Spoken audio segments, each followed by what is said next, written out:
అందరికీ నమస్కారం అండి. ప్రస్తుతానికి మనం అర్బన్ నెమో అనే కెఫేలో ఉన్నాం. ప్లేస్ మాత్రం చాలా బాగుంది. చక్కటి మొక్కలతో హాయిగా ఉంది చూడడానికి. బయట వాతావరణం కూడా చిన్న చిన్న చినుకులు పడుతూ ఉన్నాయి. జస్ట్ సరదాగా ఏదో కాసేపు మీతో మాట్లాడదామని. ఈరోజు నా గెస్ట్ ఎవరు అని అంటే ఇన్స్టాగ్రామ్లో తనకంటూ ఒక చిన్న ఛానల్ లోడ్ క్రియేట్ చేసుకుని చిన్న చిన్న స్టోరీస్ తోటి ఎంతో పెద్ద మోరల్ని మనందరికీ ఎంతో ఉపయోగపడే ఇన్ఫర్మేషన్ ఇస్తున్న గురుచరణ్ గారు, యాక్టర్. ముందైతే వెల్కమ్ చెప్పేద్దాం మనకి. వెల్కమ్ టు మై షో అండి. Thanks a lot. I was so excited. Day 1 నుంచి మీరు అడిగినప్పుడు అరే ఈవిడ అడిగారు మనకు టైం కుదరట్లేదు ఏంటని అనుకుంటూ ఉండేవాడిని. బట్ ఫైనలీ యాక్చువల్లీ ఎప్పుడు నేను ఉంటుంటా గెస్ట్ల ముందు ఫైనలీ దొరికారా అని చెప్పని ఈరోజు మీ నుంచి రావడం హ్యాపీ నిజంగా.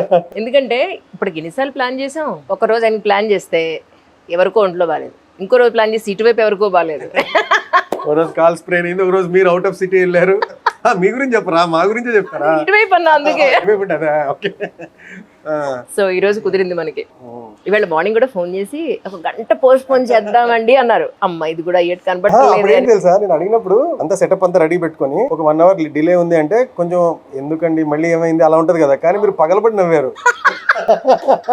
నాకు అర్థం కాలే ఈవిడ ఏమన్నా కొంచెం సీరియస్ అవుతారేమో లేకపోతే నొచ్చుకుంటారేమో అనుకుంటే పగలబడి నవ్వుతుంటే ఎందుకు ఇలా నవ్వుతున్నారు అంటే మనం పట్టాన్ని జరిగేటట్టు లేదండి. ఎన్ని ఇంటర్వ్యూలో మీరు నమ్మరు ఇలాగా. అవునా? చాలా ఇంటర్వ్యూస్ అన్ని ప్లాన్ చేస్తున్నారు, సడన్ గా పోస్ట్ పోన్ అవుతుంది. అసలు మామూలుగా ఉండదు. రెడీ అయిపోయి మేకప్ వేసుకుంటాం, కాస్ట్యూమ్ వేసుకుంటాం, హెయిర్ ఇలా వచ్చేస్తారు ఇంకా మీరు అందరూ వచ్చేసిన తర్వాత లాస్ట్ మినిట్ లో ఎవరికో ఏదో అవుతుంది, క్యాన్సిల్ అవ్వడం. అది ఏళ్ల తరబడి పోస్ట్ పోన్ అవుతూ ఉంటుంది. ఏళ్ళు అలా కొన్ని గెస్ట్ ఆ మొమెంట్ మిస్ అయితే మళ్ళీ రావడానికి దారుణం. అసలు మిమ్మల్ని చేయాలండి పాడ్కాస్ట్, నన్ను కాదు. బై ద వే నేను మిమ్మల్ని ఇన్స్టాలో మీ స్టోరీస్ అన్నీ ఫాలో అవుతుంటాను. ఎందుకంటే ఇప్పుడంతా మనకి ఏది నేర్చుకోవాలన్నా ఫోన్లోనే, ఏది నేర్చుకోవాలన్నా సోషల్ మీడియానే. ఒక మంచి చెడు అన్నీ. ఇంట్లో పేరెంట్స్ చెప్తే పిల్లలు వినే పద్ధతి లేదు, పెద్దవాళ్ళు చెప్తే వాళ్ళ పిల్లలు వినే పద్ధతి లేదు. సో ఆల్ ఓవర్ గా మొత్తం అంతా డిస్ట్రాయ్ అయిపోయింది. కాబట్టి ఇలాంటి స్టోరీలు విని మాతో సహా, మా పిల్లలతో సహా 3 generations నేను మా అమ్మగారికి కూడా చూపిస్తుంటా. అమ్మా ఈ స్టోరీ చూసావా, ఒకసారి వింటావా అని. ఆవిడ కూడా రిలీజ్ అవుతారు ఏంటంటే అవును కదా ఎంత కరెక్ట్ చెప్పారు ఈయన అంటుంటుంది మా అమ్మ. నేను హ్యాపీ ఫీల్ అవుతా, మా పిల్లలకి చూపించి అమ్మ ఎన్నిసార్లు పంపిస్తావమ్మా, ఆల్రెడీ ఫాలో అవుతున్నావు, నువ్వు మళ్ళీ మళ్ళీ పంపిస్తావు, ఫీడ్ అంతా అదే వస్తుంది అంటారు. పిల్లల ఏరియాలో నన్ను మీరు బ్యాడ్ చేస్తున్నారు అన్నమాట, ఇరిటేషన్ తెప్పిస్తున్నారు. వాళ్ళు చూస్తుంటారు, మిమ్మల్ని ఫాలో అవుతున్నారు. ఫాలో అయ్యి ఇన్స్టా చాలా ఇన్ఫ్లుయెన్స్ చేస్తుందండి నౌడేస్. నిజంగా మీది ఒక స్టోరీ నాకు ఎంత బాగా నన్ను ఇంపాక్ట్ చేసిందంటే, అంటే నన్ను ఒకళ్ళు అడిగారు, అంజలి గారు మీరు 22 సంవత్సరాలుగా ఎలక్ట్రానిక్ మీడియాలో ఉన్నారు యాజ్ అ జర్నలిస్ట్గా, ఏం సాధించారండి, సొంత ఇల్లు కూడా మీకు లేదు కదా అని. అంటే అసలు నా సంతోషం వేరు కదా, నేను సాధించింది వేరు కదా అన్నది నేను అనుకుంటూ ఉండేదాన్ని. కానీ అది కరెక్టా కాదా అని దాన్ని జస్టిఫై చేసేది ఎవరు? మీ స్టోరీ ఉంది ఒకటి. ఆ దోశలు వేసే అతను బండి మీద సక్సెస్ డెఫినిషన్ కరెక్ట్. అసలు హ్యాట్స్ ఆఫ్ అసలు మీకు కదా. అది నేను అబ్జర్వ్ చేసినప్పుడు అతను అడిగా, కాదన్నా మరి 22 ఏళ్ళ నుంచి ఇదే బేల్పూరి బండి, బొరుగుల బండి అంటాం నడుపుతున్నారు కదా, మరమరాలు దోశలు కాదు మరమరాలు బండి నడుపుతున్నారు కదా, మనం ఎప్పుడు కార్పొరేట్ గా ఆలోచిస్తాం కదా, ఇది సక్సెస్ ఇంకో బ్రాంచ్ పెట్టాలి లేదా ఇంకో యూట్యూబ్ ఛానల్ పెట్టి, ఇదే మైండ్ సెట్ ఉంటుంది.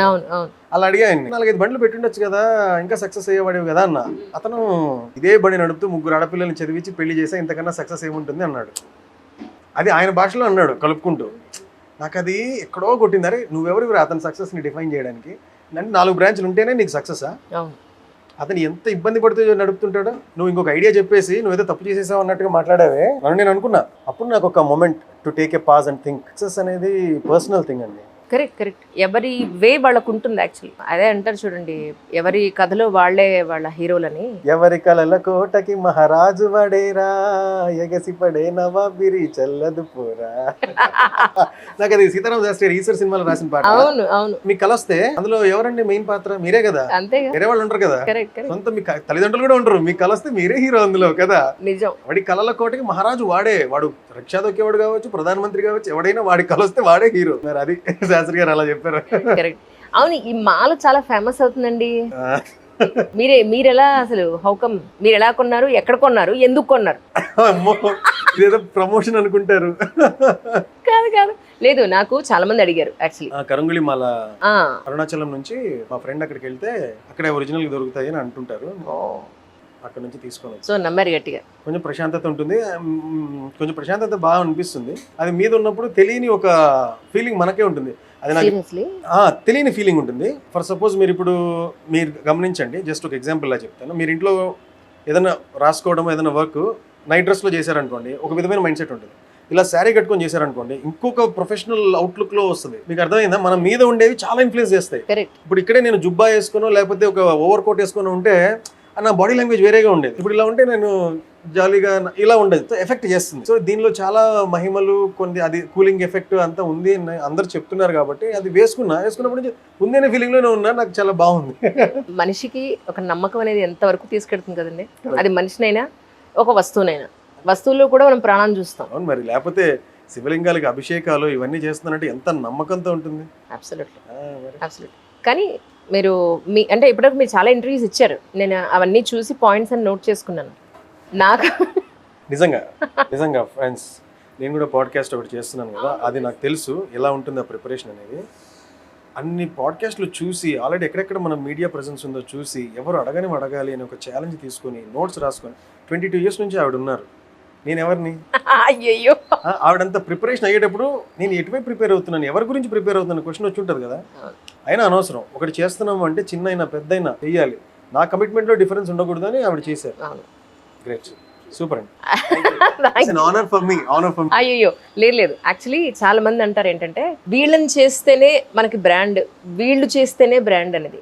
నేనేమంటానంటే ఇందాక మనం అనుకున్నట్టు సక్సెస్ అనేది ఎక్కడ ఉన్నది కాదు. ఇప్పుడు మీ వరకు నేను మిమ్మల్ని చూస్ చేసుకోవడానికి మెయిన్ రీజన్ ఏంటంటే మీకు తెలియకుండానే మీరు ఎంతో సొసైటీకి మంచి చేస్తున్నారు. మీ కథల రూపంలో ఒక మంచి మోరల్ని ఇచ్చి, ఇంట్రడక్షన్ ఇచ్చినప్పుడు ఆయన లేరు కదా, ఇప్పుడు చెప్తున్నారు మీ కథలో ఎంతో మంచి మోరల్ ఉంటుంది, అది ఎంతో మందికి ఉపయోగపడుతుంది. అంటే మనిషిని ఆలోచింప చేయగలిగే ఒక చిన్న పాయింట్ కూడా చాలా మేజర్ పార్ట్ అండి, చాలా పెద్ద ఇంపాక్ట్ ఇస్తుంది.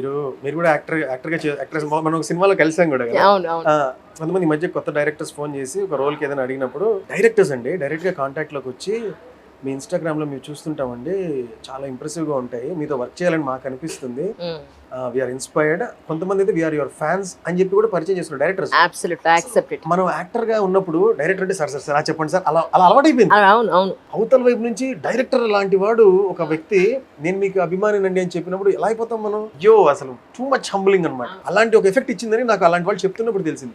యూజువల్ గా డైరెక్టర్స్ అంత బయట పడిపోరు, అలా ఉంచుతారు, అంటే అది ఎక్కువ లోపల స్పేస్ ఇవ్వకూడదని. అలా ఈవెన్ దాటేసి వాళ్ళు చెప్తున్నారు, వాళ్ళు ఎంత మంచి వాళ్ళు అయి ఉండాలి, ఆ ఇంపాక్ట్ ఎంత ఉండాలి. నిజం 100%. ఇది ఇలా చెప్తాను ఇలా చేస్తాను అని చెప్పినప్పుడు 2-3 ఫ్రెండ్స్, అరే యూత్ అందరూ ఇప్పుడు ఇక్కడ వాళ్ళ లోకాల్లో గేమింగ్ లోను ఇంకో వేరే పద్ధతుల్లో బిజీగా ఉన్నారు, నువ్వు చెప్తే ఎవరైనా వింటారు అనుకున్నావా, ఎవడు వింటాడు రా, వాడికి అంత టైం ఉంది, నువ్వు ఇంత కిలోమీటర్ చెప్తావు, 10 seconds కన్నా ఎక్కువ ఉండడు, వాడు అటెన్షన్ స్పాన్ లేదు, ఇలా అనేస్తాడు, గాన్ అట పైకి వెళ్ళిపోయావంటే మళ్ళీ ఎప్పుడు వస్తావో తెలియదు.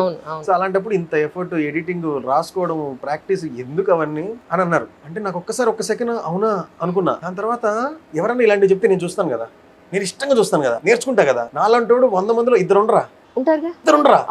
కోసం చేద్దాం అనుకున్నా. అది ఇప్పుడు చూడండి, మీతో కూర్చునేంత దూరం. అయ్యో, కానీ మీరు నమ్ముతారు లేదో, మీరు కొన్ని పర్టికులర్ కంపెనీస్ నాకు తెలిసిన వాళ్ళు నాకు ఫోన్ చేశారు, అంటే మీరు ఒకటి బ్రాండింగ్ చేశారు పెద్ద కన్స్ట్రక్షన్ దాని గురించి, అది చూసి అది నాకు ఫార్వర్డ్ చేసి ఈ నీకు తెలుసా మాదేమన్నా బ్రాండింగ్ చేస్తారా అని అడిగితే అప్పుడు నేను మీకు మెసేజ్ పెట్టాను, సో మీరు చేస్తున్నారా ఏంటి అని చెప్పని.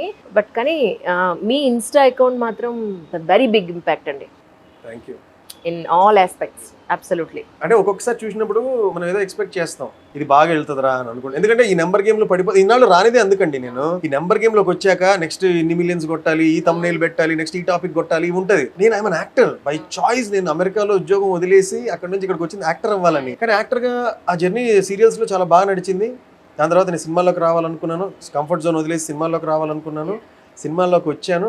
I'm finding my ground. చిన్న క్యారెక్టర్స్ తో నేను నెక్స్ట్ ఎలా వెళ్ళాలి అని ఆలోచిస్తున్న టైంలో సేమ్ నాలాగే ఇంకొకళ్ళు వచ్చినప్పుడు ఈ అబ్బాయి ఎవరు తీసుకోవాలి అని డైరెక్టర్స్ చూస్ చేసుకోవాలి సిచ్యువేషన్ వస్తే, ఇతనికి సోషల్ మీడియా ప్రెసెన్స్ బాగుంది, ఇతను తీసుకుందాం, అతని పక్కన పెడదామని 4 చోట్ల పక్కన పెట్టడం జరిగింది. నెక్స్ట్ ఐ థాట్ దట్ ఓహో ఇది ప్రియారిటీ అవుతుంది, మనం ఇక్కడ ఈ విషయంలో ల్యాగ్ అవ్వకూడదని. నా బెస్ట్ స్ట్రెంగ్త్ ఏంటి, నేను నేర్చుకుంటుంటా, రోజు నేర్చుకుంటా, కొన్ని నేర్చుకుంటా, అవి చెప్దాం. ఇంకొకటి సినిమా అంటే అసలు బ్లడ్ లోనే ఉంది. కాబట్టి ఈ రెండు విషయాలు చెప్దామని అనుకున్నా. ఆ రెండు విషయాలు చెప్తున్నా. కొంతమంది ఏమన్నారంటే, అరే నువ్వు నీష్ క్రియేట్ చేయాలి అంటే నీ పేజ్కి వస్తే ఇవి అమ్ముతాడు, లేదా స్కిన్ కేర్ ప్రొడక్ట్స్ చెప్తాడు, లేదా సినిమాల గురించి చెప్తాడు, లేదా ఆటోమొబైల్స్ చెప్తాడు అని ఆడియన్స్కి తెలియాలరా నువ్వు ఏం చెప్తావు అనేది. నువ్వు 36 మాట్లాడతానంటే ఎవరు ఉండరు అన్నారు. అవునా, నేను ఇన్ని రకాలు చెప్పకూడదా, మరి నేను రెండు ఇష్టంగా చేయగలనే, ఈ రెండు మ్యాచ్ అవ్వవా, ఏదో ఒకటే చేయాలా అని అనుకున్నా. అబ్సల్యూట్లీ అక్కర్లేదు. ఒకసారి ఏమైందంటే, ఒక చెప్పుల కంపెనీ వాళ్ళు 2 ఎగ్జిక్యూటివ్స్ ఒక కంట్రీకి పంపించారు. అక్కడ అమ్మాలి చెప్పులు, వీళ్ళ బ్రాండింగ్ చేయాలి. వాళ్ళు అక్కడికి వెళ్ళిన తర్వాత అసలు అక్కడ చెప్పులు వేసుకోరంట. ఆ దేశంలో అసలు చెప్పులు అమ్మలేము అక్కడ. అయ్యో నారాయణ, మీరు అంత బాధపడకండి. ఓకే, అతను ఫోన్ తీసుకొని ఒక అతను కంపెనీకి వచ్చి, సార్ ఇక్కడ అసలు చెప్పులు వేసుకోరు సార్, అమ్మని ఇక్కడ పంపించారేంటి, అసలు ఇక్కడ చెప్పులు వేసుకునే సంప్రదాయమే లేదంట అని అన్నాడు ఒకడు. ఇంకొకటి ఫోన్ చేశాడు, ఇద్దరు వెళ్ళారు కదా, ఇంకోటి ఫోన్ చేసి, సార్ ఇక్కడ ఒక్కళ్ళు కూడా చెప్పులు వేసుకోరు, ఫుల్గా అమ్మేయచ్చు అన్నాడు. He has scene the scope. Correct. ఎవరికి చెప్పులు లేవంటే అంతమందికి అమ్మచ్చు కదా, ఇక్కడ వేసుకోరంటే అలవాటు చేద్దాం అని ఒకటి నమ్మాడు. ఇంకొకటి, సార్ ఇక్కడ ఏం లేదు సార్ అని ఆపోజిట్ యాంగిల్ లో చూశాడు. సో అందరూ కూడా అరే నీషు ఏదో ఒకటే పెట్టుకోవాలి అది ఇది అన్నప్పుడు నాకు ఒకటేనండి ఎప్పుడు ప్రిన్సిపల్, మనస్ఫూర్తిగా చేస్తే అది నువ్వు పాతాళ లోకంలో చేసినా దానికి వచ్చేది వస్తుంది. అసలు నువ్వు ఎంత నీషో, నువ్వు ఎంత చిన్న ప్రోడక్ట్, అసలు ఇలాంటి వాళ్ళు ఎవరు ప్రపంచంలో లేకపోయినా మనసు అనేది ఉంటే it will find its own way అండి. అది నేను నమ్మేది. నాకు ఈ రెండింటి విషయాల మీద మనసు ఉంది, అంటే నాకు నా స్ట్రెంత్ ఉంది, నేను ఇష్టంగా చేయగలను. ఒకటి మంచి మాట చెప్పడం, ఇంకోటి సినిమా గురించి చెప్పడం. ఈ రెండు నాకు చాలా ఇష్టమైన పని, ఇష్టంగా చేస్తున్నానండి. రెండు వైపు నుంచి 50% ఇది 50% ఇది రెస్పాన్స్ అలా ఉంది. సినిమాల నుంచి ఆఫర్స్ అలాగే ఉన్నాయి, బయట నుంచి మంచి మాట కోసం చూసేవాళ్ళు అలాగే ఉంది. ట్రూ. కానీ మీ ఫస్ట్ టైం మీ ఇన్స్టా వీడియో నేను చూసినప్పుడు మీరు డైరెక్ట్ కెమెరా చూసి మాట్లాడట్లేదు, ఇలా ఆపోజిట్ లో ఎవరు ఉన్నారేమో వీడియో అంతా చూసేదాన్ని. ఎవరు లేరే అనే విషయం తెలుసుకోవడానికి నాకు ఒక 10-15 వీడియోలు చూస్తే కానీ నాకు అర్థం కాలేదు. భయ్యా ఎదురుగా ఎవరున్నారు భయ్యా, ఒక్కసారి చూపి భయ్యా అంటుంటారు. నాకని నేను చెప్పేది వదిలేసి అవతలలో అడుగుతారు. అంటే మీరు మా వంక చూసి మాట్లాడలేదు కదా మరి. యాక్చువల్గా ఏంటంటే ఇప్పుడు ఇక్కడ చూసి చెప్పాను అనుకోండి, నాకు రియాక్షన్ ఉండదు. నేను మీ అంజలి గారు ఉన్నారు, మీతో మాట్లాడినప్పుడు నాకు హెడ్ నాడ్ ఉంటుంది, ఒక నవ్వు ఉంటుంది, ఒక క్వశ్చన్ ఉంటుంది, ఒక డిస్కషన్ ఉంటుంది. అప్పుడు లైఫ్ వస్తుంది మనం మాట్లాడే దానిలో. అందుకే ఒక లిజనర్ ని పెట్టుకుంటా, ఆ లిజనర్ కూర్చుంటాడు పక్కన, కెమెరా పక్కన, అదే ఐ లెవెల్లో. అతను ఐ లెవెల్ పైకి వెళ్ళకుండా కిందికి వెళ్ళకుండా కరెక్ట్ పరుపులు దిండ్లు అలాంటివన్నీ కరెక్ట్ ఐస్ అలా సెట్ చేసి ఇలా మాట్లాడతాను అనమాట. మాట్లాడినప్పుడు నాకు రియాక్షన్ రెస్పాన్స్ ఉంటుంది, అందుకని లైవ్లీగా వస్తుంది. అది అంతేగాని ఏదో ఇక్కడ సస్పెన్స్ క్రియేట్ చేసేయాలి, నేనేదో నన్ను ఎవరో ఇంటర్వ్యూ చేసేస్తున్నాను ఒక ఫీలింగ్ ఇవ్వాలి, బ్రాండ్ క్రియేట్ చేయాలనేది ఏం లేదు. కానీ అది అయ్యింది. ఆయన మేకప్ వేసుకోలేదు, ఆయన కంప్లెక్షన్ కి ఏమిటో రహస్యం అనుకున్నాను, వేణీళ్ళు తాగుతున్నారు. రహస్యం చెప్పాను వాళ్ళకి. ఇదేదో బాగుందండి, గెస్ట్ రాక ముందే ఇంట్రో ఇచ్చేసి ఏం చెప్పారా అని చిత్రవత చేయొచ్చు బాగా. లేకపోతే ఏమవుతుందో తెలుసా సార్, గెస్ట్ వచ్చినట్టు చెప్తే వాళ్ళేమో మొహమాట పడతారు, అమ్మో ఇవిడ ఏంటి ఇంత చెప్పేసిందని. ఇక ఆడియన్స్ ఏ ఇంటర్వ్యూ చూసినా అవతరాలను పొగడమే వీళ్ళకి పని అన్నట్టు కింద కమెంట్స్. సో నేను చాలా సింప్లిఫై చేస్తాను దాన్ని. ఏంటంటే అసలు నేను ఎవరిని ఇంటర్వ్యూ చేస్తున్నాను ఈరోజు, ఎందుకు చేస్తాను, సింపుల్ అంతే. పొగడ్డం లేదు, మీరు భజన లేదు, పూజ లేదు, ఏమీ లేదు, కంఫర్టబుల్ గా ఉంటదండి. That's it. కానీ కథలు ఎక్కడి నుంచి వస్తున్నాయి మీకు? కథలా చెప్తారా? మంచి ప్రశ్న అది. యాక్చువల్గా చాలా యువర్ ఆస్కింగ్ మీద source of the thing. Source అంటే మెజిషియన్ ని అసలు మ్యాజిక్ ఎలా చేస్తున్నావు నువ్వు అన్నట్టు. లేదులేండి, నాకు కూడా అనిపిస్తుంది. అంటే నేను పుస్తకాలు చదువుతుంటాను, జీవితంలో ఇలా వెళ్ళేటప్పుడు చిన్న మూమెంట్స్ అబ్జర్వ్ చేస్తారు, ఎవరు పట్టించుకోరు. దానికి మనం స్టార్డమ్ ఇవ్వాలి అని అనిపిస్తుంది. Simple things are stars in our life. ఎప్పుడు ఏదో మెడల్ వస్తేనే, ఒలింపిక్స్ లో గోల్డ్ వస్తేనే కాదు కదా. ఇప్పుడు ఇక్కడికి రావాలంటే కూడా నేను టైంకి రావాలంటే దారిలో ఎంతో మందిని కలిసి ఉంటాను, ఎన్నో సిగ్నల్స్ దగ్గర ఆపుంటాను, లేట్ కాకూడదా ఇంకోసారి అనే డెసిషన్ తీసుకొని ఉంటాను. లేట్ గా వెళ్తే మనం ఎంత ఇబ్బందిగా, సారీ అండి ఇది అయిపోయిందండి అదే ఎంత చెప్పుకుంటాం. అదే టైంకి వస్తే ఏంటి మీరు లేట్ అయ్యారా, పర్లేదు చెప్పండి అనేటట్టు ఎంత కాన్ఫిడెంట్ ఉంటాం. ఇవన్నీ లెసన్సే కదా. సో టైంకి వెళ్ళడం అనేది లెసన్ నేర్చుకుంటూ వచ్చుంటా నేను. అది నాకు చాలా బిగ్ థింగ్, అది నేను చెప్పాలనుకుంటా. అలా కొన్ని పుస్తకాల్లో ఉండేవి, కొన్ని నా సెల్ఫ్ లెర్నింగ్, భగవంతుడి దేవల్ల అనుకున్నది ఆర్టికులేట్ చేసి చెప్పగలిగే ఒక టాలెంట్. అంటే నాకు కూడా తెలియదు ఉందని చెప్తుంటే అందరూ ఆ మాట బాగా చెప్తారు అంటుంటే ఓహో బాగా చెప్తానా సరే. కానీ ఇప్పుడు ఒకానొకప్పుడు ఒక మంచి శాలరీ తోటి ఒక చోట మంచి జాబ్ వదిలేసి మీ మనసుకు నచ్చిన పని కోసం ఇక్కడికి వచ్చారు, చేస్తున్నారు. అంటే ఇక్కడ రెండు విషయాలండి, పేరెంట్ పాయింట్ ఆఫ్ వ్యూలో ఒకటి, పిల్లల పాయింట్ ఆఫ్ వ్యూలో ఒకటి.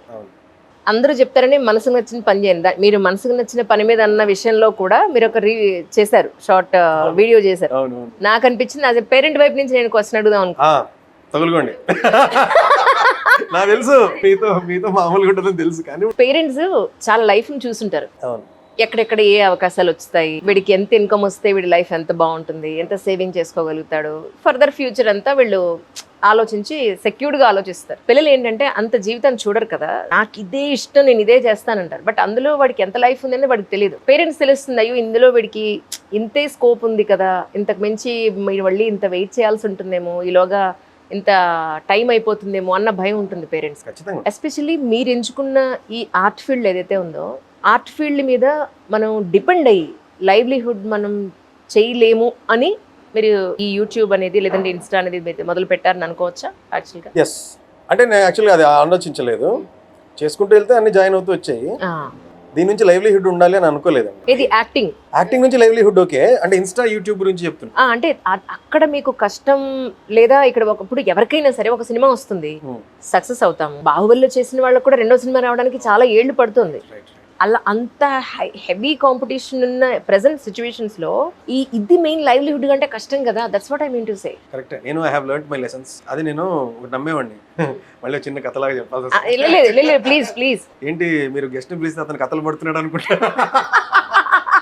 చక్కటి లైఫ్ లెసన్స్ ని కథల రూపంలో చెప్తారు ఆయన, అది విషయం. ఒక 40 మంది ఉన్నారు ఒక మిలిటరీ టీమ్ లో, అవతల వాళ్ళు 1000 మంది ఉన్నారు. వీళ్ళు ఒక నది లాంటి దాన్ని దాటి అటు వెళ్ళాలి, వెళ్తే అక్కడ ఫైట్ చేయాలి. వీళ్ళు 40 ఉన్నారు, వాళ్ళు 1000 ఉన్నారు. కమాండ్ కానీ ఖచ్చితంగా ముందుకే వెళ్ళాలి, అందులో తిరుగులేదు, ఆప్షన్ లేదు. అలాంటి టైంలో కమాండర్ ఏం చేశాడు, అందరూ అటు వెళ్దాం పదా అన్నాడు. అందరూ వెళ్ళిన తర్వాత వాళ్ళ తెప్పల్లో వెళ్ళి ఉంటారు కదా, అవన్నీ బోర్లా వేసి కిరసనాయలు వేసి తగలబెట్టేశాడు.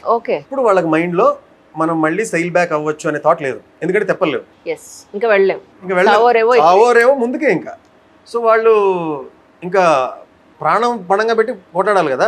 వాళ్ళు 1000 మంది ఉన్నారని అనుకోవచ్చు, మేము 40 మందే ఉన్నాము, డూ ఆర్ డై అని ఒక్కొక్కరు 10 మందిని చంపుకుంటూ 20 మందిని చంపుకుంటూ అలా వెళ్ళి వాళ్ళు విజయం సాధించారు. ఓకే, సో అప్పుడు మనకి ఇంకొక ఆప్షన్ లేకుండా కొట్లాడాలి.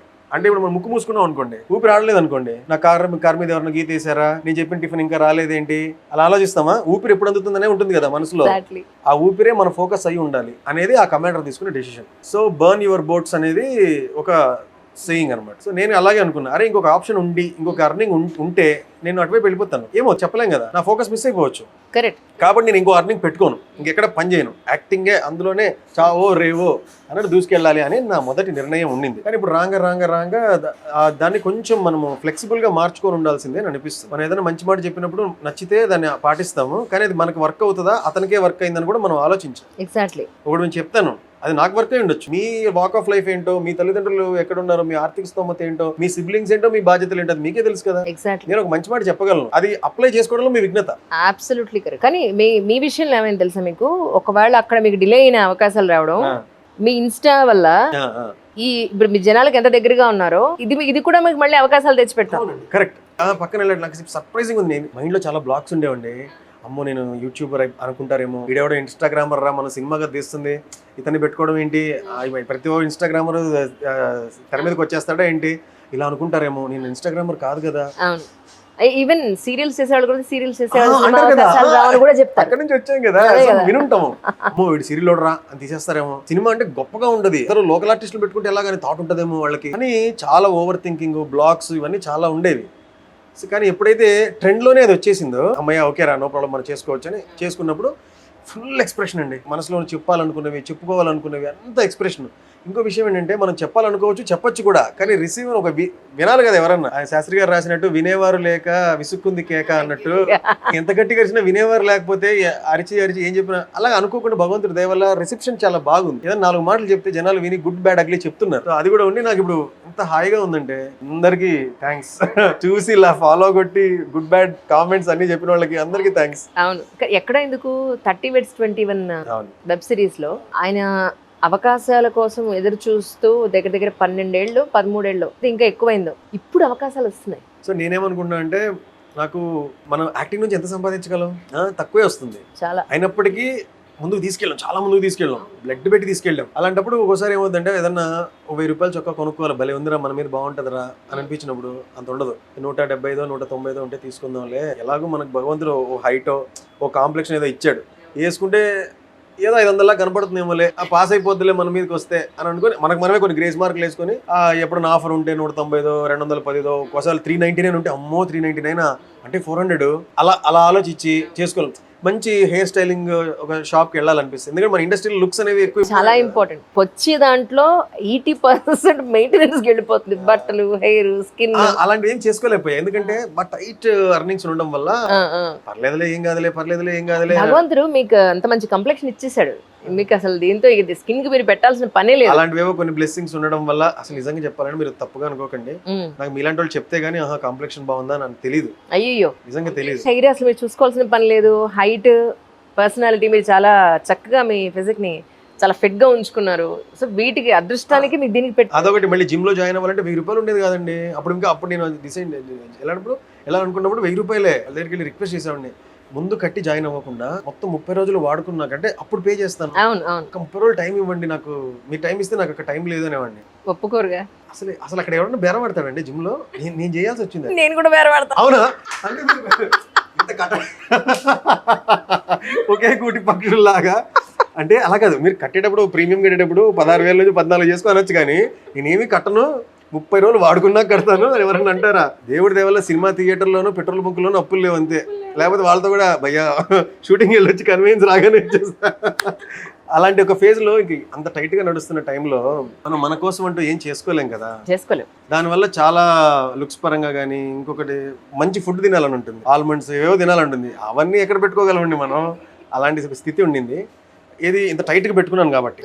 అప్పుడు ఏమవుద్ది, అరే ఈ మంత్ మనకి ఏం లేదురా అని ఎవరో ఒకరు పిలుస్తారు, 5,000కి వస్తారా అంటారు, ఎవరో షార్ట్ ఫిల్మ్ అంటారు, ఇండిపెండెంట్ ఫిల్మ్ అంటారు, మనకు రూపాయలు అయినప్పుడు సరే చేసేస్తాం అన్నట్టుగా వెళ్తాం. కానీ అది ఇమేజ్ వైజ్ ఇతను ఇంత చిన్న సినిమాలు చేసే ఇతను ఎక్కడ పిలిచినా వస్తాడా, ఇలాంటి ఒక ఎంతమంది మనకి ఇవ్వలేదో కూడా మనకు తెలియదు.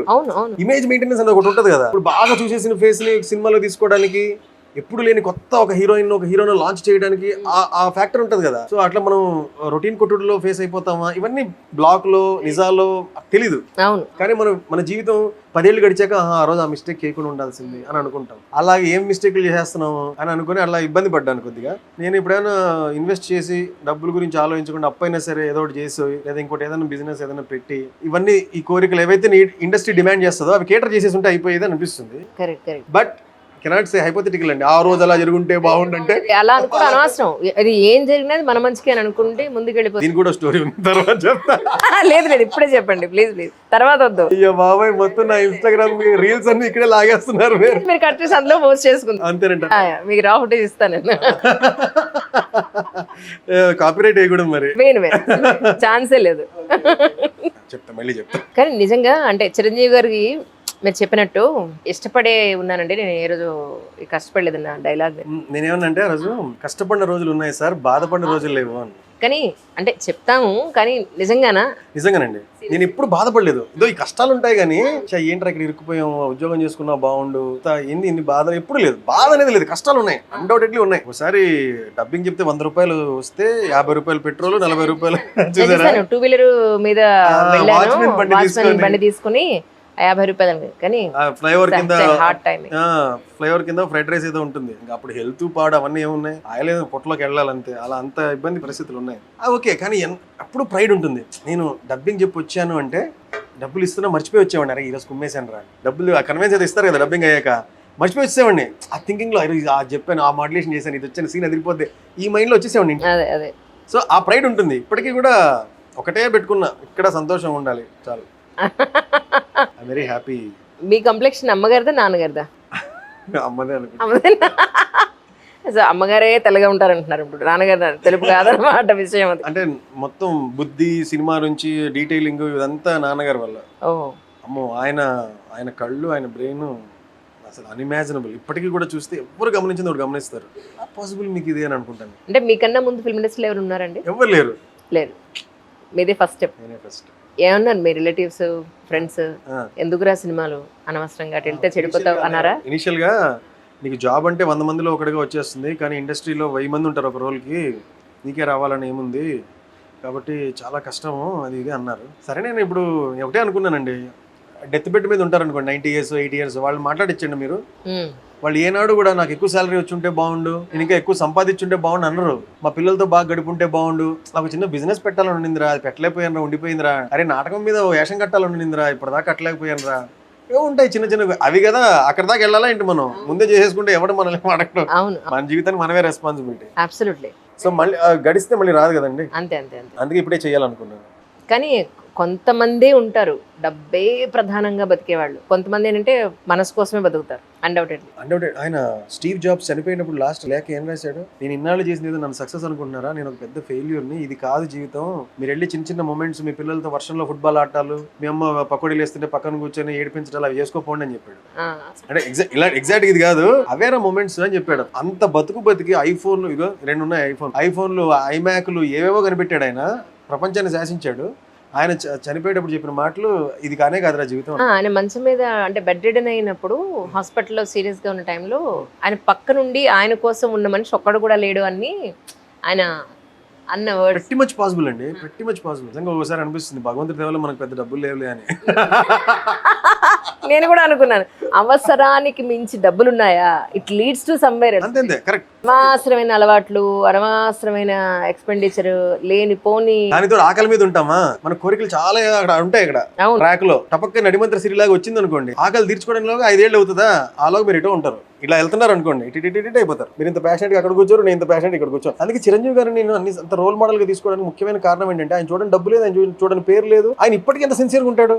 అసలు ఆయన ఈ రోజుకి సినిమా అంటే ఇదే నా మొదటి సినిమా ఏమో అన్నంత ప్రిపేర్ అవుతారండి. ఆయన చూడండి డబ్బా అండి, ఆయన రిహార్సల్ చేయకుండా ఇప్పటికీ రారండి షార్ట్ లోకి.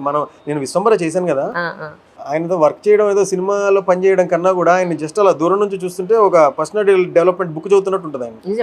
ఆయనకి ఏం అవసరం నిజంగా తెలుసా, మనకి కొంచెం వచ్చినా మళ్ళీ చూద్దాం అన్నట్టు ఉంటాం మనం. ఆయన రోల్ మోడల్ గా పెట్టున్నాను కాబట్టి నేను రిథమ్ లో ఉన్నానని నమ్ముతాను నేను. స్టార్టింగ్ అభిలాష, తర్వాత స్వయం కృషి, ఇలా అప్పుడప్పుడు యూట్యూబ్ లో పాతవి క్లిప్పింగ్స్ వస్తూ ఉంటే, ఎన్నేళ్ల క్రితం సినిమాలు, ఇప్పటికీ సినిమాలు చేస్తున్నారు ఆయన. అదే సిన్సియారిటీ, ఊరికే స్టార్లు అయిపోతారా అనిపించింది నిజంగా. అలా నాకు 100 సార్లు అనిపిస్తుంది ఆయన చూసినప్పుడు సెట్ లో. ట్రూ చెప్పకూడదు, సినిమా రిలీజ్ అవ్వలేదు, ఆ డీటెయిల్స్ చెప్పకూడదు అంటే నాకు పర్మిషన్ లేదు గబుక్. I understand totally. అక్కడ దాకా చెప్పొచ్చు. ఇంకా చిరంజీవి గారు ఏంటి తెలుసా, ఆయన మన సినిమాలో ఎంతసేపటికి ఒక కాన్ఫ్లిక్ట్, ఒక ఇంట్రెస్టింగ్ పాయింట్ రాకుండా ఎంతసేపు జాలీగా వెళ్తుంది అనుకోండి, ఏంట్రా కథ మొదలవదు అన్నట్టు అనిపిస్తుంది, బోర్ కొడుతుంది కదా. చక్కని కష్టం రావడం, అరే హీరో ఏం చేస్తాడు, అరే అమ్మ ఇక్కడ ఇరుక్కుపోయింది, అలా ఉంటే ఇలా చూస్తాం కదా. అంటే గుడ్ కొంతసేపు తర్వాత బోరింగ్ కదా. చిరంజీవి గారు గుడ్, కానీ ఎంతసేపు చూసినా బోర్ కొట్టరు ఆయన గుడ్ ఇంట్రెస్టింగ్, ఆయన కదిలితే నేర్చుకున్నట్టు ఉంటుంది నాకైతే. కరెక్టే, నో డౌట్. అందులో మరీ ఎక్కువ ఆయన అబ్జర్వ్ చేస్తుంటే ఆయనకి ఇబ్బంది, నేను ఒకసారి చూపు తిప్పుకున్నాను తప్ప. ఆయన మాటలు కూడా మధ్యతరగతి వాళ్ళు మీరు నేను మాట్లాడినట్టే ఉంటుంది, కానీ ఏదో అంత మెగాస్టార్ మాట్లాడితే ఏవో వస్తాయేమో బయటికి అనుకుంటాం కదా, మామూలు ఫ్యామిలీ మెంబర్స్. అసలు మామూలుగా కూర్చొని ఉంటాం కదా, ఆయన కూర్చొని ఉంటారు ఎప్పుడు అనుకుని, ఆయన చుట్టుపక్కల 20 మంది ఉంటారేమో, అలా ఏముండదు. అయింది ఎక్కడో ఉంటారు, సెక్యూరిటీ కోసం చిన్న ఫ్యాన్ అవుట్ పెట్టుకుంటారు, చిన్న కుర్చీ ఒకటి ఉంటుంది, అది కూడా ఏదో బిగ్ బాస్ కుర్చీ లాగా అలా ఉండదు, normal, better than little normal గాలాడే కుర్చీ, అలా కూర్చొని మొత్తం సెట్ని చూస్తూ ఉంటారు ఇలా, అంతే. Very much approachable. దానికి ఏదో ఆయన ఏదో ఒక మెగాస్టార్ హోదా అను అవి ఏముండవండి, ఇంకా మనమే ఓవర్ చేస్తున్నాం అనిపిస్తుంది. నిజమే. Is very simple. మీరు వర్క్ చేశారా? లేదు, నేను వర్క్ చేయలేదు. అంటే ఆయనతో పాటు సీన్లు పడలేదు. గాడ్ ఫాదర్ లో నేను వర్క్. అవును, నేను కూడా చేశాను. ఇంకొకటి జర్నలిస్టులు అందరం కలిసి వారి ఇంటికి వెళ్ళి కలిసాం అందరం కలిసి. అసలు మామూలుగా ఫ్రెండ్స్ మాట్లాడుకుంటాం చూసారు, అలా మాట్లాడతారని. అమ్మా నీ వీడియో చూడండి ఒక రోజు వెళ్ళదు, ఏదో ఒకటి వస్తూనే ఉంటుంది నీ వీడియో అంటుంటారు. దుర్మార్గుడా, ఇలాగే సార్ అన్నారు, సీన్ కట్ చేసి దుర్మార్గుడు అన్నారు. ఓకే, జస్ట్ జోక్ చేస్తా. సరే, యాక్చువల్లీ అంటే నేటివ్ ప్లేస్ ఎక్కడ మీది? అనంతపూర్. నాన్నగారు ఏం చేస్తూ ఉండేవారు? మా ఫాదర్ అసిస్టెంట్ కమర్షియల్ మేనేజర్ ఏపీఎస్టీసీలో పనిచేసేవారు, ట్రేడింగ్ కార్పొరేషన్ లో వర్క్ చేసేవాళ్ళు. వాలంటీర్ రిటైర్మెంట్ తీసుకొని నేను యూఎస్కి వెళ్ళి అక్కడ జాబ్ రాగానే ఇక్కడ మా నాన్నగారిని రిటైర్ అవ్వని నేనే చెప్పాను. అంటే నేను సంపాదించి పంపుతానని ఒక నమ్మకం అనమాట. ఆయన రిటైర్ అయ్యారు. అయిన తర్వాత నాకు అక్కడ నచ్చలేదు, అలాగ ఒక బ్యాక్ స్టాబింగ్ జరిగింది మా నాన్నగారికి, నేనే స్వహస్తాలతో. లేదులేండి, బాధ్యతాయుతమైన కొడుకున్నాడు, దట్స్ మోర్ దెన్ ఎనఫ్ అనిపిస్తుంది. అవునా? అన్డౌటెడ్లీ.